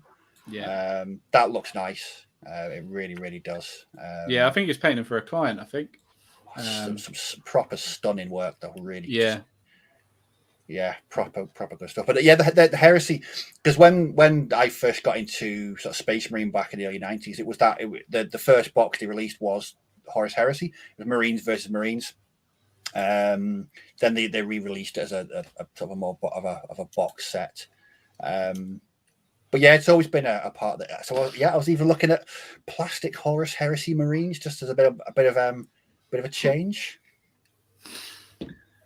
Oh dear! Do you know what? This time next month, won't CrackCon be over? Yeah. It's less than 25 days, something like that. There'll just be the memories of seeing Ken out Christmas. on the Alco Pop. Christmas is in 25 days. Oh, shut up, away. Ken. Hang on, where's that card? Give me the card. It's only about 8-9 weeks, isn't it? There we go. Why? I like Christmas. I've asked for trains this year. That was thoroughly deserved. What would you do if you woke up on Christmas morning? You had a Thomas the Tank Engine, my first train set. I'd be very pissed. That'd be quite funny. No, but no, you don't. Don't you get one present on Christmas Eve still? Is that what you said? Because you get excited. Yeah, I do get one present Christmas Eve. Yeah, it's tradition. I'll have to buy you we'll have to get you the Back to the Future one. There's double O because you can get it. Do you know what? Speaking of Back to the Future, I've been watching Rick and Morty. I've watched it. I've watched the series 3 times now. Just going through them all, just constantly. They're so funny. So funny. It just my favorite line from the entire Rick and Morty series, the line that always creases me up. Glenn, there's a court order that says you're not allowed to eat shit anymore. Yeah. Have you seen the live thing they did? The live with Christopher Lloyd. Christopher Lloyd, yeah. Because obviously it's meant to be Doc Brown, isn't he? Like he's based on Doc Brown, so they got Christopher Lloyd dressed as Rick. And I don't know who the kid is, and it's just brilliant. Everyone's like, this needs to happen. This has to happen. There's a live. Yeah, it is probably one of the best cartoons I've ever seen. I do like that. Do love that show. It's absolutely it is great. Only 25 days. I have 100 Prussians still to paint. You better crack on, mate. I'm gonna say, hopefully, no demotivation for you over the next couple of weeks. That would be. This is another reason. The other motivation. This is the first time ever because I might try and get because I don't know how we've sorted the slides out, haven't we? I don't know how many people are bringing what for each side. So I am trying to pay up maybe a few more battalions just in case. Yeah, so I'm going to so the survey's going out this week. Sorry, it didn't go out last week again. I was ill and very tired. But that's going to go out. But then we'll sort out the sides. But I think we're going to say 2 brigades per player, up to 4 units per brigade. Yeah, and then, but I've realised it'll have to be a point to decide who's army general. So the 4 players are going to have to elect or fight for it to be general. What you could do is get Steve's otter, put it in a sock, and see who can knock the first person out with it, and that'd be the winner. It would be the first person that swims. And they'll be. Do you know what? I was watching. Sorry, off topic. That's just right. I watched that thing that Ken talked about, Time, with Sean Bean, where he goes into prison. Oh, you watched it, did you? Oh, I thought it was brilliant. I thought it was absolutely brilliant. It was really good, wasn't it? I thought it was one of the best things he's been in, to be honest. For BBC, it was really good. He wasn't playing a normal kind of character, but there's a bit where they put the pool balls in a sock and it hits someone. So yeah, if you drop that badger into one of those socks, do some. I just had an interesting thought. No, with the big black powder game. Yeah. Do you know what would be an interesting dynamic? Oh God. What are you about to drop us into? Do you know each player? So every player that's leading a brigade on the table, can only communicate with their allies by notes. That would be quite fun. That's how the old games used to work when we used to go away to war games weekends and stuff like that. You could literally until the figure. You had a messenger or a couple of messengers until they could actually get to the figure. You weren't allowed to talk to the other person, and only give them 5 minutes before the orders phase to read the notes. Ooh, that's horrible. I like it. It might be horrible, but we are bastards. We are, but just remember, there's like more of this. them than there are of us. I was going to say, yeah. So here's another one. Vehicles are a good break from the horse. Now, I don't know about you guys, but for me, vehicles are a treat. Yes, I agree. Vehicles are like dessert. It's like you got to sit there a big plate of greens and broccolis and stuff. But at the end of that, there's a great big lemon meringue pie waiting for you. I can't remember the last time I painted a vehicle, unless it was for Star Wars Legion. That's the last kind, and that was only a little walkie thing. So I think the last tank I painted would have been about 2 or 3 years ago. Surely those elephants count as vehicles. Yeah, they do. Yeah, they do. Yeah, no, that's true. Yeah, I'll take it. So- I'll take it. I think you're right. Vehicles and terrain. I think those two things, they're kind of akin, aren't they? Very similar. They give a real good change up. Something a bit different. I hate making terrain. Not making terrain, painting. Yeah. I mean. Oh right, okay. I've got points on the couch. Actually, now you mentioned those elephants. Down the club, Dom, last time. Graham, Graham, your club. Yeah, my down my club. Graham was playing Romans. His opponent, I'm really sorry, I've forgotten. I can't remember. Andy. Andy he had some Carthaginians and he had some elephants, and they were absolutely amazing. It's the first time I got to see them in person. What, the victory songs? Yeah, the victory songs, Andy. and they were absolutely wicked. And Graham's Romans as well, man. That red is like creme de la creme. I was like, they are nice. So I just have to give you a shout out, lads, because they were awesome. Do you know, I'm going to assume that's because they're proper Romans. No, they're proper Romans. Oh, they were I proper call Romans. proper Romans. Proper Romans. So there you go. That's an interesting one there. So Shay Goes and Spurry finds painting cavalry a treat. Oh my goodness. I hope he doesn't find Napoleonic cavalry a treat, because Martin will not be friends.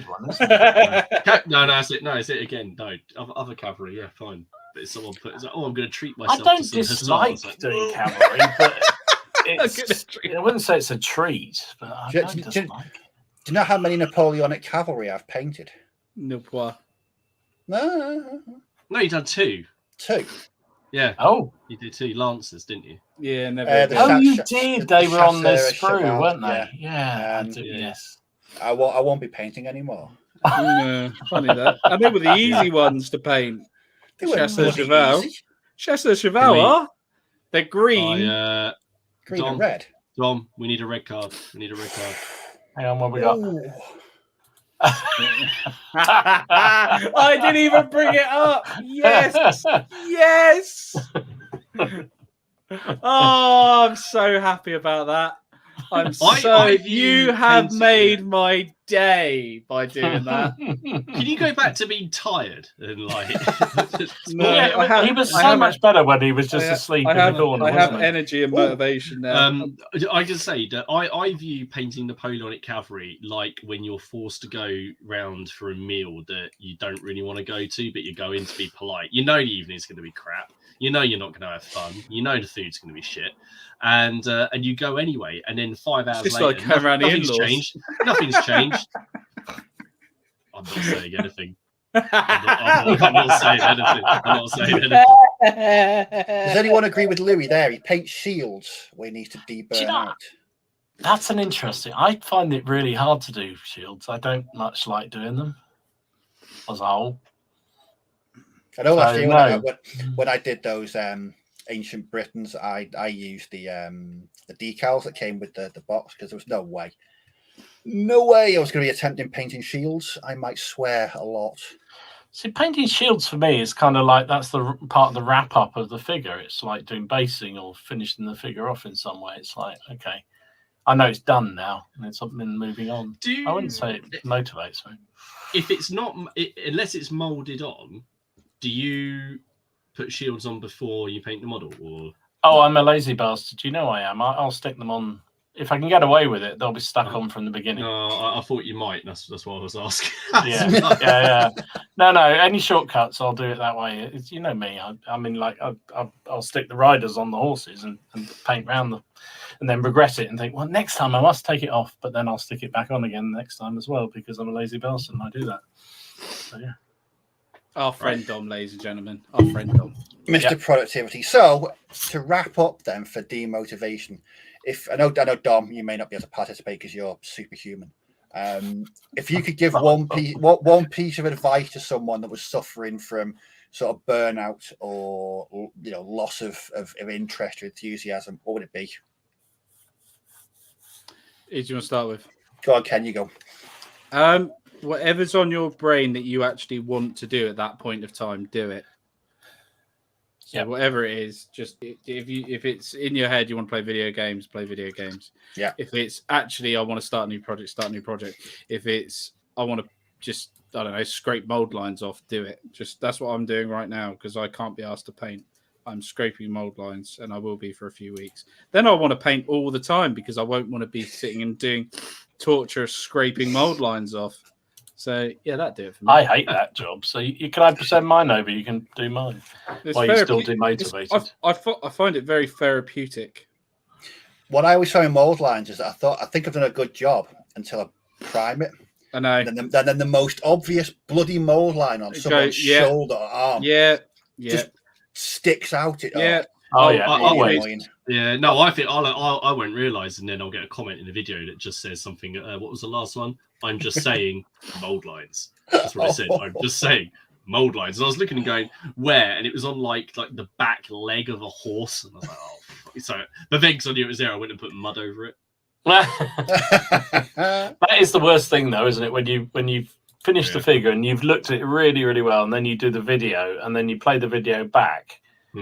And you notice the bits you've missed. It's like, I've just remembered something I didn't paint. I kept on meaning to paint for the last 9 months on Ken's Christmas present, and I've not done it. And I've just remembered.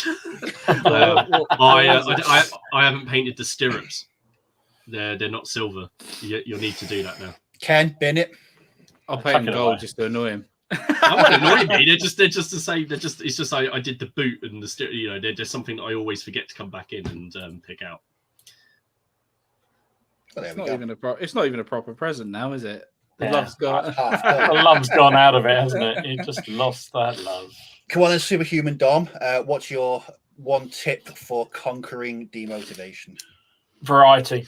It's the only thing that works for me. So I don't really get demotivated because I keep a variety of things on the go, and I've always got projects that I want to do, and that's the simplest thing for me. Is just keep changing it up.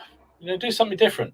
Even if it's only a couple of figures, if it's one of those free sprues you get on War Games Illustrated, paint them up, see what it's like.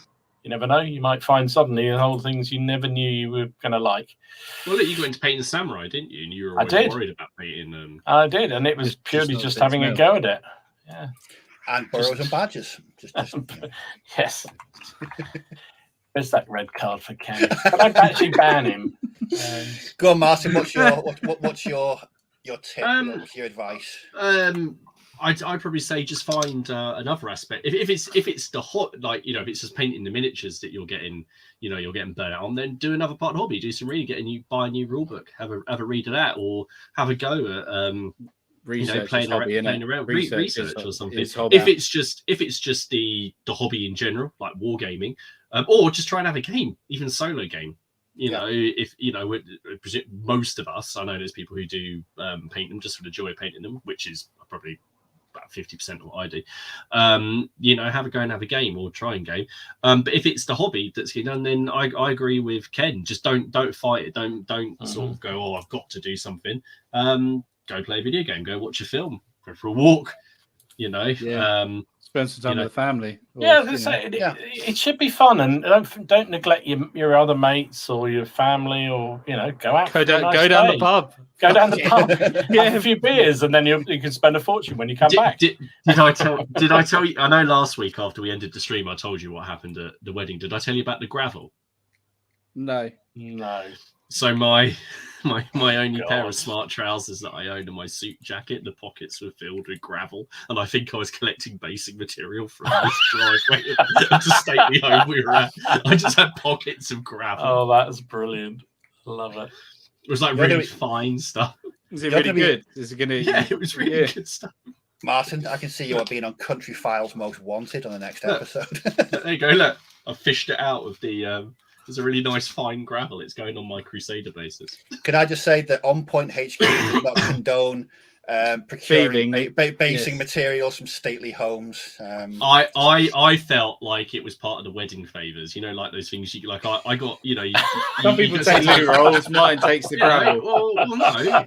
We went to one wedding where they had loads of those, electric tea lights. So I just went around at the end of the night minesweeping all of those so I could make flickery blown up markers for bolt action. Yeah. Can I just say that On Point HQ doesn't condone stealing tea lights from weddings neither? They're not stealing if it's on the table. Put a disclaimer at the start. Like the wine.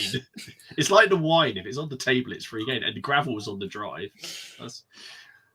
Another yellow card coming out. I just want to say this.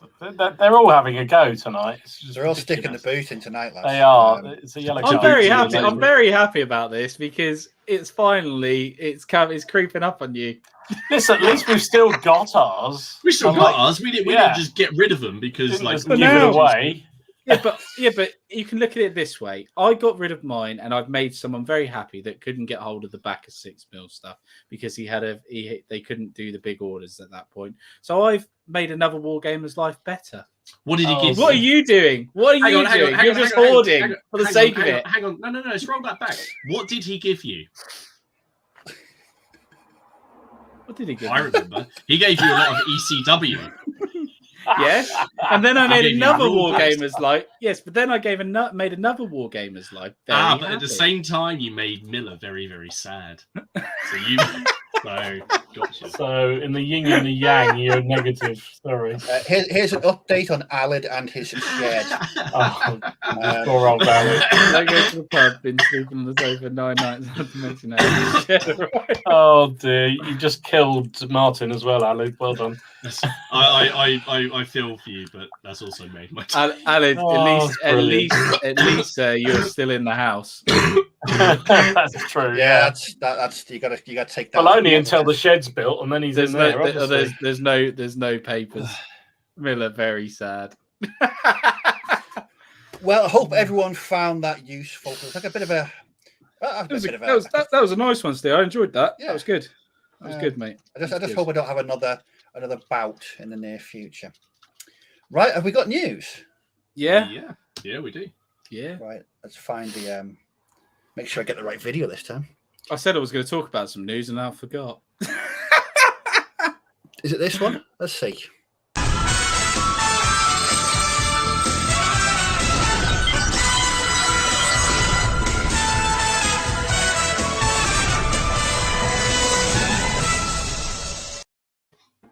In one. Well done. What was that book, Ken? Veterinary. It's a what? It's a veterinary book. Okay. Oh, right. Okay. Partner. So, news. There's just random shit going on tonight, isn't there? Jesus. Even more random than normal. Yeah. Go on, then. Well, yeah, go on. Who's going to go first? Who's got some stuff? We've got some bits and bobs. I've got diddly squat. I've got. Well, go on, you go. Go on. No, I'll go. Mine's no visual picture, but it's obviously. I didn't know if you guys had seen it, but Duncan Rhodes, the ex-employee from Games Workshop, bringing out his painting. Kickstarter, yeah, on Kickstarter. Obviously, it's past £1 million, which is really great. It sold. Has it? Jesus. Yeah, it's gone over $1 million. Yeah, it's gone over $1 million. That was a really wise thing to bring out paints. You'd be a bit stupid to be known for 2 thin coats and not bring out your own paint line. Let's be honest. So he's doing really well for himself, which is really, really nice. It just shows you don't need GW behind you to do really well. I will say I get worried when Kickstarters make that much money. I do as well, but he is very trustworthy. I know he's trustworthy. I just worry about the amount of time that things then take because I've backed quite a few now that have done that. I reckon that I'll be honest with you. I don't reckon he's a stupid guy. He knows that his name holds a lot in the hobby, so I think maybe they weren't predicting so much like how high they've gone, but I think they're probably predicting to do really quite well. But yeah, I think you've got a few more days to get on his painting thing. It's $180, I think, for his complete paint range. I think that's 60 paints, including some metallics and things like that. I'll wait for the reviews to see what they're like. I'll probably end up, because I'm one of these weirdos that buys a paint range in total when it's that small. I'll probably just buy the paint range once it hits retail, if it's any good, because he's basing it more towards your basic blue is a blue and all that sort of jazz, not having hundreds of different colors.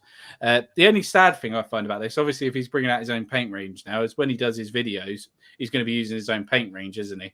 Yeah. Which is a bit of a sad one, because it was nice when he was using Army Painter and Vallejo and all that sort of jazz. But it's capitalism, baby, isn't it? That's what's going to happen. Yeah, that got dark quickly, didn't it? If there was anybody amongst us that was going to talk about capitalism and in a negative way, it wasn't Ken that I was expected to be the one, was it? No, it's capitalism. I'm quite a communist at heart. That's definitely, if someone said to me, "Could you describe Ken?" I go communist. Yeah. Communist. Yeah, it comes to mind immediately, doesn't it? Yes, absolutely, absolutely does. That's interesting. I'll keep an eye on that then. That's what have you seen then, Martin? Anything else you've seen? Yeah, I've got a couple of things. I'm looking for mine. That they are.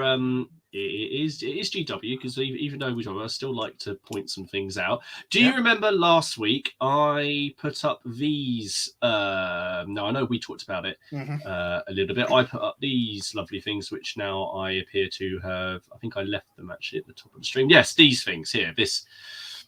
This thing here, now because everyone was trying to guess at the price and that, and they released their prices. So I don't know. I remember in the chat there was some stuff going around.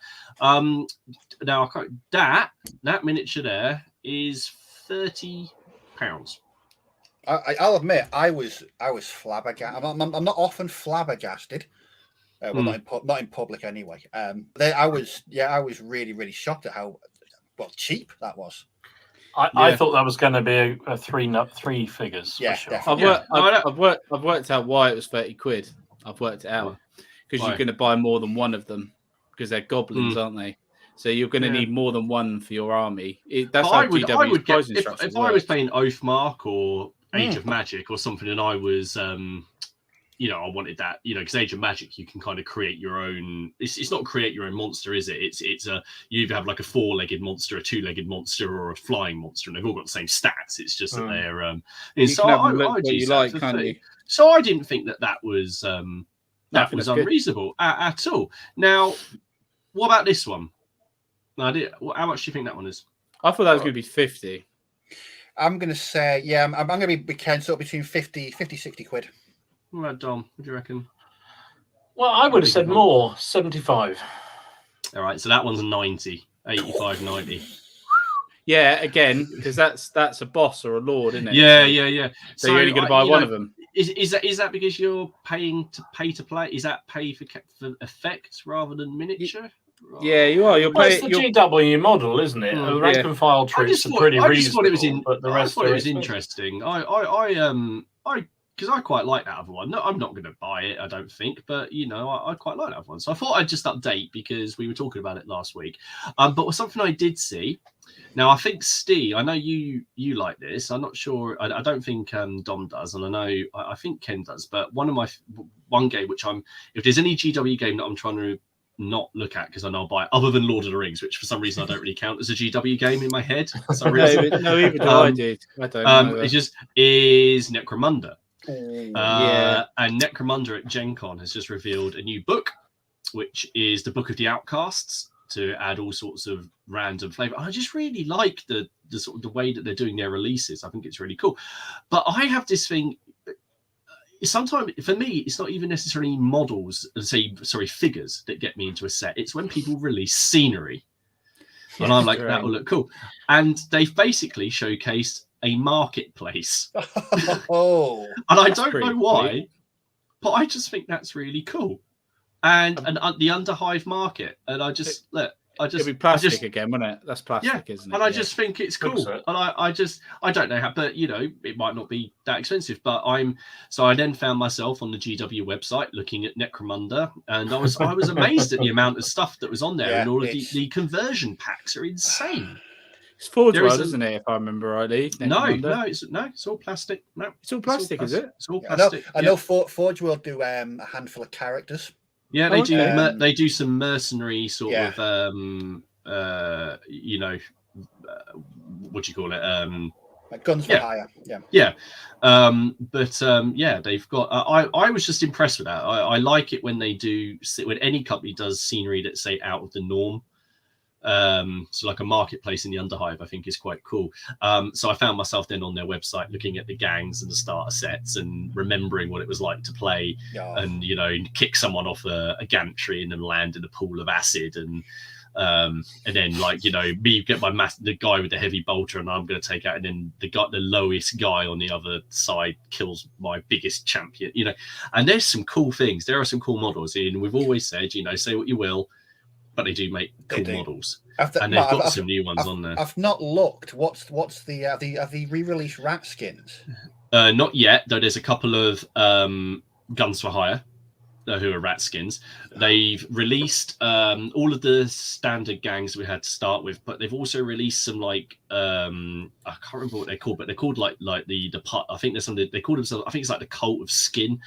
So they're basically Khorne. They're basically Khorne berserkers in the Underhive, and there's a bunch of other new ones as well, and every single person has got a like a book now, so it's almost like an army book for each one. So gang book. So I don't know, that might be potentially something I look at in the future, because I always enjoyed it and I didn't realize that they had gone as deep into it as all of this. So anyway, there you go. That's a bit of news. Necromunda has some of my happiest gaming memories. I absolutely loved that game. It was just so good. I just never really got into the new one because, like I said, I don't know many people that play sci-fi or Games Workshop stuff. But I might have to have a look on there later. Something I saw that I thought people might be interested in. They've been doing this for a couple of weeks. I think Geek Villain do these lovely mats, and they're now doing double-sided ones. Okay. Oh, nice. Which is really, really effective. So I think they do. I can't remember what the substance is made of. The normal one, the really nice ones. I've got a few of them already. Oh, they're like felty type effect. These are cloth material, is it? No. These are actual cloth. Fleece, so they do the fleece one, which I've got several of them. They're really nice, and then they got these cloth ones which look fantastic. They're a bit thinner, but I think because they double siding them, they can only do it on the cloth. But how much do you reckon a double sided 6x4 mat is? 80 quid. 75, yeah. 50 of you British pounds. Really? Wow. 50 quid for a double-sided mat. I don't think that's bad at all. No. Can you select what goes on them, or is it I don't think so. I think they do about 5 different options now. This one is a jungle. The one on the left is jungle, and that's obviously a deserty type thing on the other side. I've seen some of them that Travis uses them when he's been his battle reports. They're really nice. Yeah, and some of them look really, really top notch. They really do. But that's a cracking price, that though. I can say for a double-sided mat. I think that's not bad at all myself. No, so and if you got you both sides, so you can swap it over when you need it for something else. I showed the greens of these, but this is the Claymore new range figures in metal. I think that's King Philip, is it? I think France and his bodyguard. Looks a nice figure. And then they got the Black Prince, I think that's supposed to be, with his bodyguard, which look really sweet. They're nice and chunky, aren't they? Nice models. They are really nice models. Actually, Cole was showing these off as a new range of some of his Greek independence stuff. Cool. On his on Mez's minis, and they look really nice. I'm sure at some point I'm going to do some kind of Ottoman type army. I know they're not Ottoman, but they kind of look it to me, so I might do something like that. And finally, for those who are really into their, actually it's not quite a week away, but since I'm not going to be around next week, this comes out next week. Yes. 30th it comes out. The new Bernard Cornwall. Yeah. I know people, kind of love and hate Bernard Cornwell books and shark books, but it's a shark book, for goodness sake. You've got to buy it. Is that another shark book? Yeah, it is another shark book. It is. Now he's like a spy and an assassin. He's a spy or something. Yeah, it's after Waterloo, I think, and he's living in. Oh, Bernard, no. Yeah. So anyway, can they kill him? Because doesn't he know kill Sharp? Sharp? You can't kill Sharp. Didn't they know he was Sean Bean? It was only Sean Bean in the TV. That matter. Some stuff I saw. Yeah. Travis says Geek Villain Mats are top notch. Yeah. They are, mate. They are absolutely really nice. Dear. Right, I think it's time for everyone's patiently stuck around. It's time for I forgot the name. Reaper Miniatures. Who kind to the bottom there, Steve. I'm very Reaper Games. I'm sorry, Reaper. I'm very tired today. Reaper Games. Okay. So new code and new way of taking advantage of some excellent discounts with Jim. This one's a scrolly one because there was so much information to put on there. Otherwise, it just. Oh, okay. No, it's not. Apparently, it's not okay. a scrolly one. Hang on a minute. Let me change that to a scrolly one. Hang on. Oh. Seamless. See, it's absolutely we are amazing. Nothing but professional. Yeah, it's absolutely nothing but the best quality. We'll put the intro on again, so you got a timer of 60 seconds. There we go. So should we explain exactly? So there's two codes. Mm-hmm. So Reaper 1 year is 15% off what Jim currently has in stock. Mm-hmm. And Reaper 365 is also 15% off, but you get free shipping over anything over 50 quid. So basically, the stuff he's got in stock is already about 20 to 21 or so % cheaper than retail price. So then you get an additional 15%. So we're looking at 35% off. And so because he's got like the Island Assault box in there, hasn't he? You guys were looking at. He's got the Island Assault box. He's got the Rorke's Drift. Shut up. Yeah, and he's got the. Has he got Rorke's Drift? He's got Rorke's Drift. Has he really? Has he? Oh, yes. I should have said. Oh, I didn't know that. Right, let's move on to some of the fantastic stuff that's been posted on the Facebook group this week. And I was going through this today. This is all fresh for me today because I haven't really had a chance to be on the group, so I'm really looking forward to seeing these. These if you haven't been mentioned or shown, it was a difficult choice. It really was, because there's just every week it's just better and better. So let's start off with, I think this is the culmination of a project, isn't it? It's Anthony and his Brunswickers. Oh yeah, yeah. I think he's finished. Did he say he's finished the whole thing? He did say he'd finished. Yeah, I think he said that is the end of it, end of that project. Very nice. I think he's going to do a video, isn't he? Or if he hasn't already done it, I haven't seen it yet. But the whole brigade laid out. Oh, nice. That's just absolute labour of love. That, I mean, the amount of time and effort he's put into that project is insane. He's really kept it as well, hasn't he? So yeah. How did you? Yeah, he's really just like he's knuckled down. That's a nice aide de camp there, handing over a message. That's a really nice figure. That I like that. Definitely no demotivation from Anthony. No, but they're absolutely fantastic. We have to salute obsessive behaviour when we see it, and that is seriously obsessive behaviour. Well done. So we're slightly back in time now with Bjorn and some Roman archers. Sweet. They are lovely. They're they are cool. really, really nice. Nice bases. Bjorn does some beautiful figures, doesn't he? I know. Week after week, blimey. What I like about them is they pop. They pop so much, it's unbelievable. They just. I need to do this, like in regards not the Romans, but like I love it how people present their minis on like a little background thing. I know you've got one that you take your pictures on mine. I should do it really, because the static grass and things like that, it wouldn't take me very long to do. It just looks really nice, doesn't it? Yeah. Presenting your pic. Yeah. Once you get a setup going, the photo I put up earlier of my my Neville stuff, that only took like a couple of minutes, because you just get used to like just setting it up and playing around with angles. I know people keep on asking me to like do a video, but because I do everything on my phone, I don't have a way of doing it and shooting at the same time. Right, up next, Martin, avert your eyes, mate. Avert your eyes. Please tell me Zulus. Yes. Yeah. No, I saw. Lots So of Zulus. This is from Drew and his spectacular. You'll be getting to have a look at these, mate. At Crackcorn. He's I know. I'm hoping that by seeing them, that will sort of like, sate the desire to, buy them. That's my plan. Or after 6 or 7 pints, you think, you know what, I can't live without Zulus. My money's on that. That's why I'm bringing my wife. Yeah, but she'll be drunk as well. You're going to say you'll get her drunk first, and then there'll be no problem. Then that's fine, as long as if you lot just want to be sat there being interrogated, just ask Ken. I know what that feels like. So from the Zulus, we're going completely in a different direction. We've got some Conflict 47 from Jim. You see, nice. Now I was looking at that thinking I could get into that. Yes. I was looking at that thinking, what the hell is it? But it's good. It's with a big gun.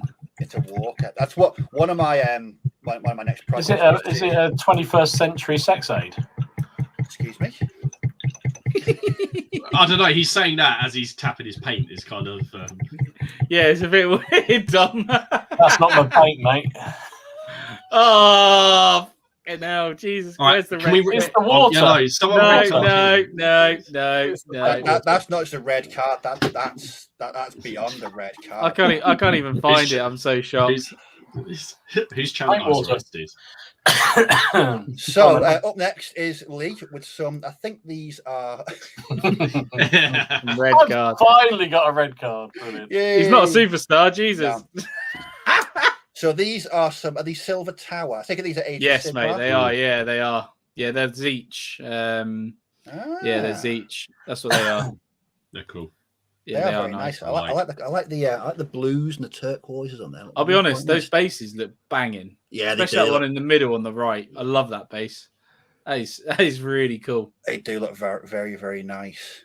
Cracking work. Up next, I've put this down as an abbreviation, and it's done by Nathan. I think it's the King's German Light Infantry or Legion or something. I don't know. Someone will have to educate KGL. Me. KGL, that's the one. Look like KGL. Yeah. KGL rifleman, is it? Yeah, they're lovely. I do like. I mean, the Napoleonics, aren't they? So I've got to. Yes. Yep. I won't be painting any of them, but obviously. But no, they're really, really nice. Well done. Up next is Phil with some Star Wars Legion. Oh, I like what he's done with the armor there. Yeah, they're the Shore Troopers, aren't they? They're the Shore Troopers from Rogue One. Yeah. I promise. I'm not making that up, right? No, you're probably not. They're the Shore Troopers from I can't remember. Was Rogue One a film that I enjoyed? Which one was that? I enjoyed it. That's the one where Darth Vader turns up at the end and cuts his way through a corridor full of rebels. Yeah. Rogue One. That one. Yeah. New Hope. So Dirty Dozen just in Star Wars, basically. Yeah, it was actually quite good. Yeah. We have a new. This one is from Roy, who's new to the Facebook group, and he posted some cracking ECW. Oh yeah, I saw these. Lovely, yeah, really nice. Absolutely fantastic. That green on that drum is awesome. Hey, Roy, you get a superstar. Well done. That is that. I love that green. No, there's my superstar for this week. Like that. A bit of a look there. No, I mean they're nice. I do like them. He just looks. I don't know what it is, but the figure itself. Do you know the drummer? He just looks like he's shitting himself. Legit, he does. He looks like he's scared about going into battle. He just has that picture on his face. He's like, "Oh fuck!" Like, I think if I was walking into a hail of musket fire and all that to protect me with a drum, I think it'd be brown trousers time for me as well. Definitely, bloody would. Yeah, good mini, really nice mini. Up next is Scott with some lovely bolt action Germans. Oh mate. They're Grenadiers, aren't they? Yeah, they are late war. Nice. Very nice. Oh man. Another superstar award. He's found it. We have to move it around because we'll lose it again. That field grey is superb. See what I'm up to 9 months now without painting anything German.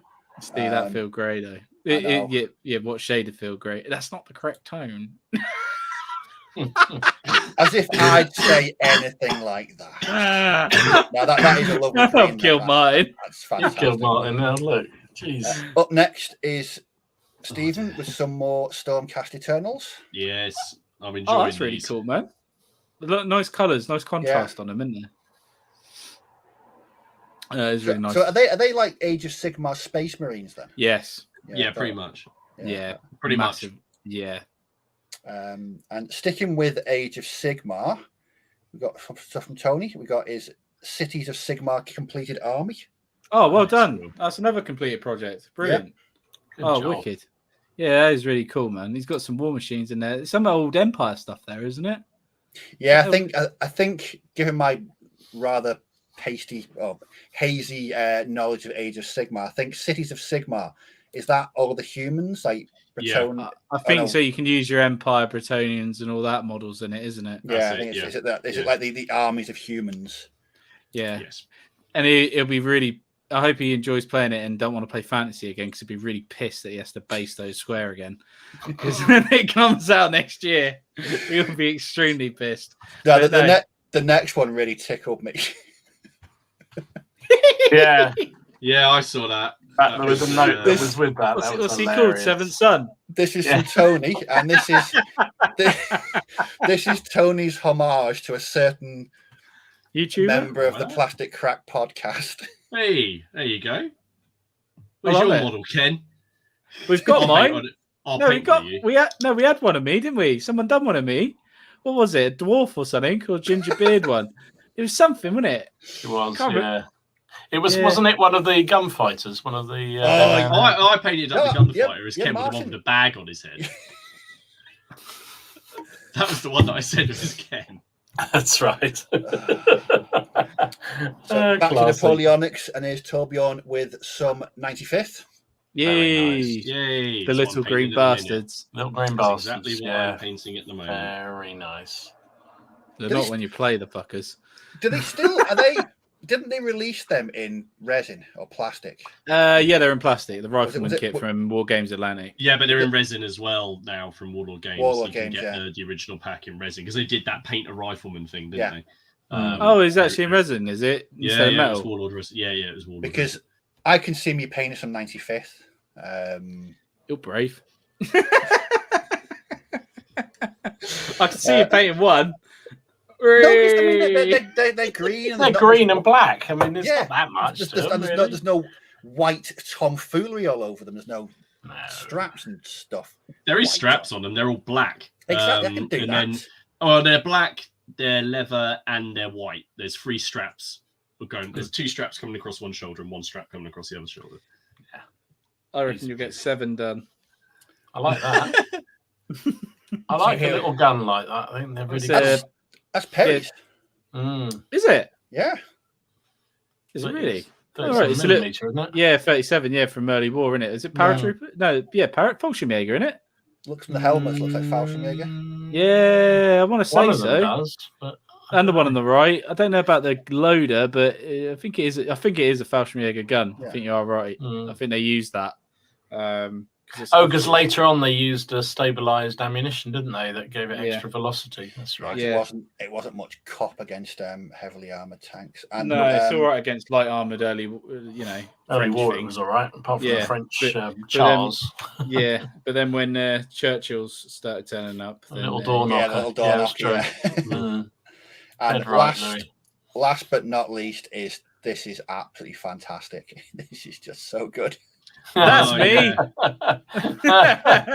To be fair, I did have an ogre in a 40k ogre, and that was me. To be fair, that is wicked. So it's 3D printed, that isn't it? Yeah. I went and had a look at it. I actually spent quite a long time perusing the website after he put that up, looking at some of the very, very cool miniatures. Because I'm looking for a giant for my Kings of War army, so I went on there after seeing that model and started having a look. If I had to put a caption on that, it'd be you. I want to hire a car. I want to test drive one of your cars. A van. Yes. A van, plane. I have come, sir, to test drive thy van. That's the expression he had on his face when he found out that the KFC he'd ordered around mine didn't have its drink with it. I got a refund. It's fine. But as always, some absolutely fantastic bits and pieces from everybody. Well done, and keep them coming as well, because I absolutely love seeing what people have been up to. I love it every week that people still, after all this time, are still getting motivated to put stuff in the group. And that's brilliant. It. Just to remember as well that if we do miss it, it's not that we miss it. It's just that we mostly upload the photos like the day before. Yeah, we put these up. So if it's not on here, then it's likely that it will be up next week. So and it's not, plus you can't do every single one because there are a lot. Because we'll be here till till silly o'clock. That's it. But no, thank you for putting them up and join the Facebook group again. Yeah, get over to the Facebook group. Get over. Even if you don't like Facebook, just join it and then just join it for our group, and then don't ever add anyone else. That's a little piece. It's constant. To be fair, I think there's. Then you just get the feed. Then you just get the feed of us. Well, that's what my feed is most of the time. I think on average we get 10, 12 posts a day. Yeah, I was looking at the stats. I actually went into that whole look at the inside kind of thing. Well, we can see how people, how many times people come on the page and stuff like that, can't you? And interact with it and stuff. It's quite cool. But yeah, no, my Facebook feed has gone from having all my friends on Facebook to unfollowing all my friends, blocking all my friends, and just like miniatures and trains now. That's all I get is painted miniatures. I barely see anything. People must think I'm right. Antisocial git. Well, yeah, I had this because someone said, "Did you see my picture on Facebook about my new baby and all that?" And I was like, "No." As soon as you put that on there, I unfollowed you and immediately blocked you. Which is the correct answer. And that's when you find out it's like his sister or brother or something. No, it's like one of my best mates. Lovely. No, I know you mean. No, I don't know what you mean as well. I think I've cut down to virtually any hobby stuff of mine. It's hobby and history stuff. I think I'm no expert, but I think with Facebook, doesn't it promotes stuff with the people you have more interaction with? Mm-hmm. Yeah. Because I mean, I've got, in the grand scheme of things, I've got relatively few friends on Facebook, but I only really interact with about 10, 12 people on there, and that's the people I see the most posts from. Yeah. Apart from their annoying adverts that just try and sell me Hornby all the time at the moment, because that's all I keep talking about. It's just trains. Mine is bloody at the moment. Ever since I did that, I don't know about you, Dom, but ever since I did that T-shirt. I'm getting that as well. Just constant. With other one, it's like why? Oh no, swines, isn't they? Is that Haley at the window? Whose window? Yours. Ken's window. Yours, dude. No. Haley is. He's come to interrogate Ken. No, Haley is. I think that's just reminding me to check my messages. Ad blockers, Ken. Yeah. I keep forgetting to install it on my phone. Actually, yeah, that's a very good idea. But we like ads on our channels. So we're almost at 10 o'clock. What's everyone's plans for the next 7 days? Dom, what are you up to? Oh, Jesus. I'm going to... Sorry, carry on. You're Dom, there you go. Come on, Dom. I can be Dom today if you like. Yeah, that's better. Go on then, Dom. Tell us what you've been up to this week. Yeah, come on, Dom.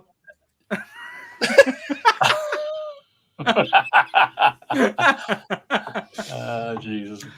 I am going to carry on finishing off these Earl of Devon's War of the Roses figures that I'm doing. And I might, if I've got time this week, have a go at some more of those Romans because I quite like doing them. And I've got young Kenneth coming up for me. And we're going to have a big War of the Roses battle on Friday night down Club. I think there's going to be about 5 or 6 players down Club. Yeah, 5 or 6 players aside. I think 5 or 6 players in total. I think probably. I was going to say, Jesus Christ.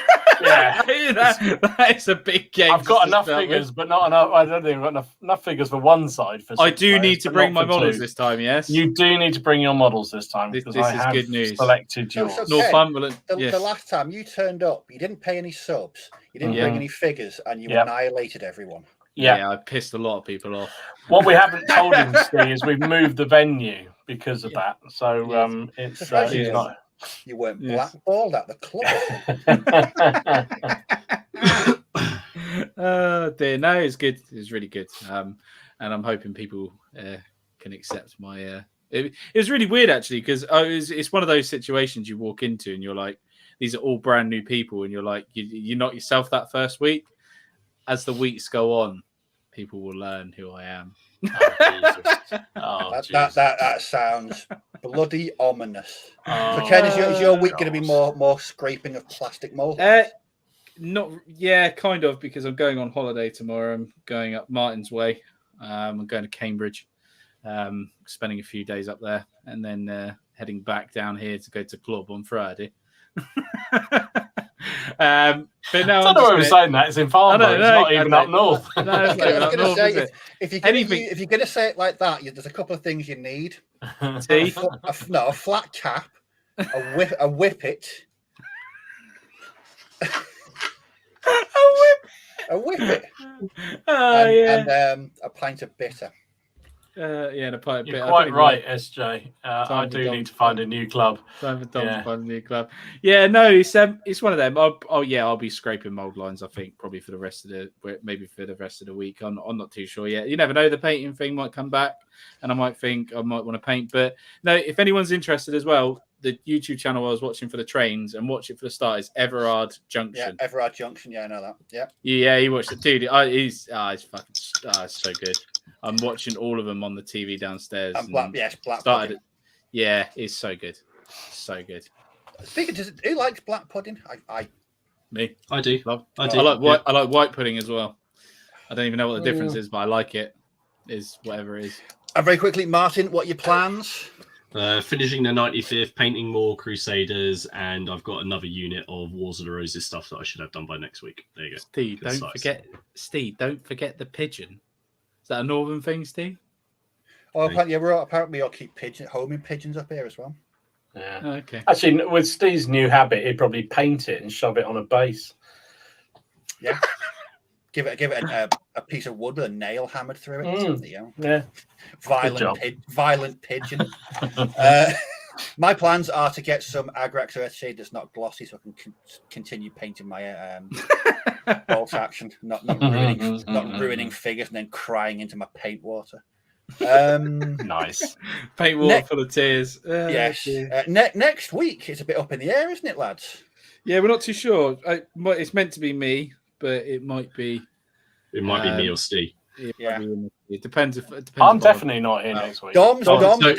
Dom's definitely not here. Ken is undecided, so it could be Steve and Martin take over the podcast again. So you could get a repeat of the most successful one that we've done. I just want to say again. Yes. How was that the most successful? We combined witty, intelligent conversation with Cannibal Corpse. Did we pretty much go in with no plan? I can't remember. We did. We don't have a plan. We just did a Q&A. Is there ever a plan? Is there a plan to this madness? You never know. He might get the Q&A. He might get the sheet out this week, so he'll be able to talk about that, won't they? That's true. For CrackCon. Yeah.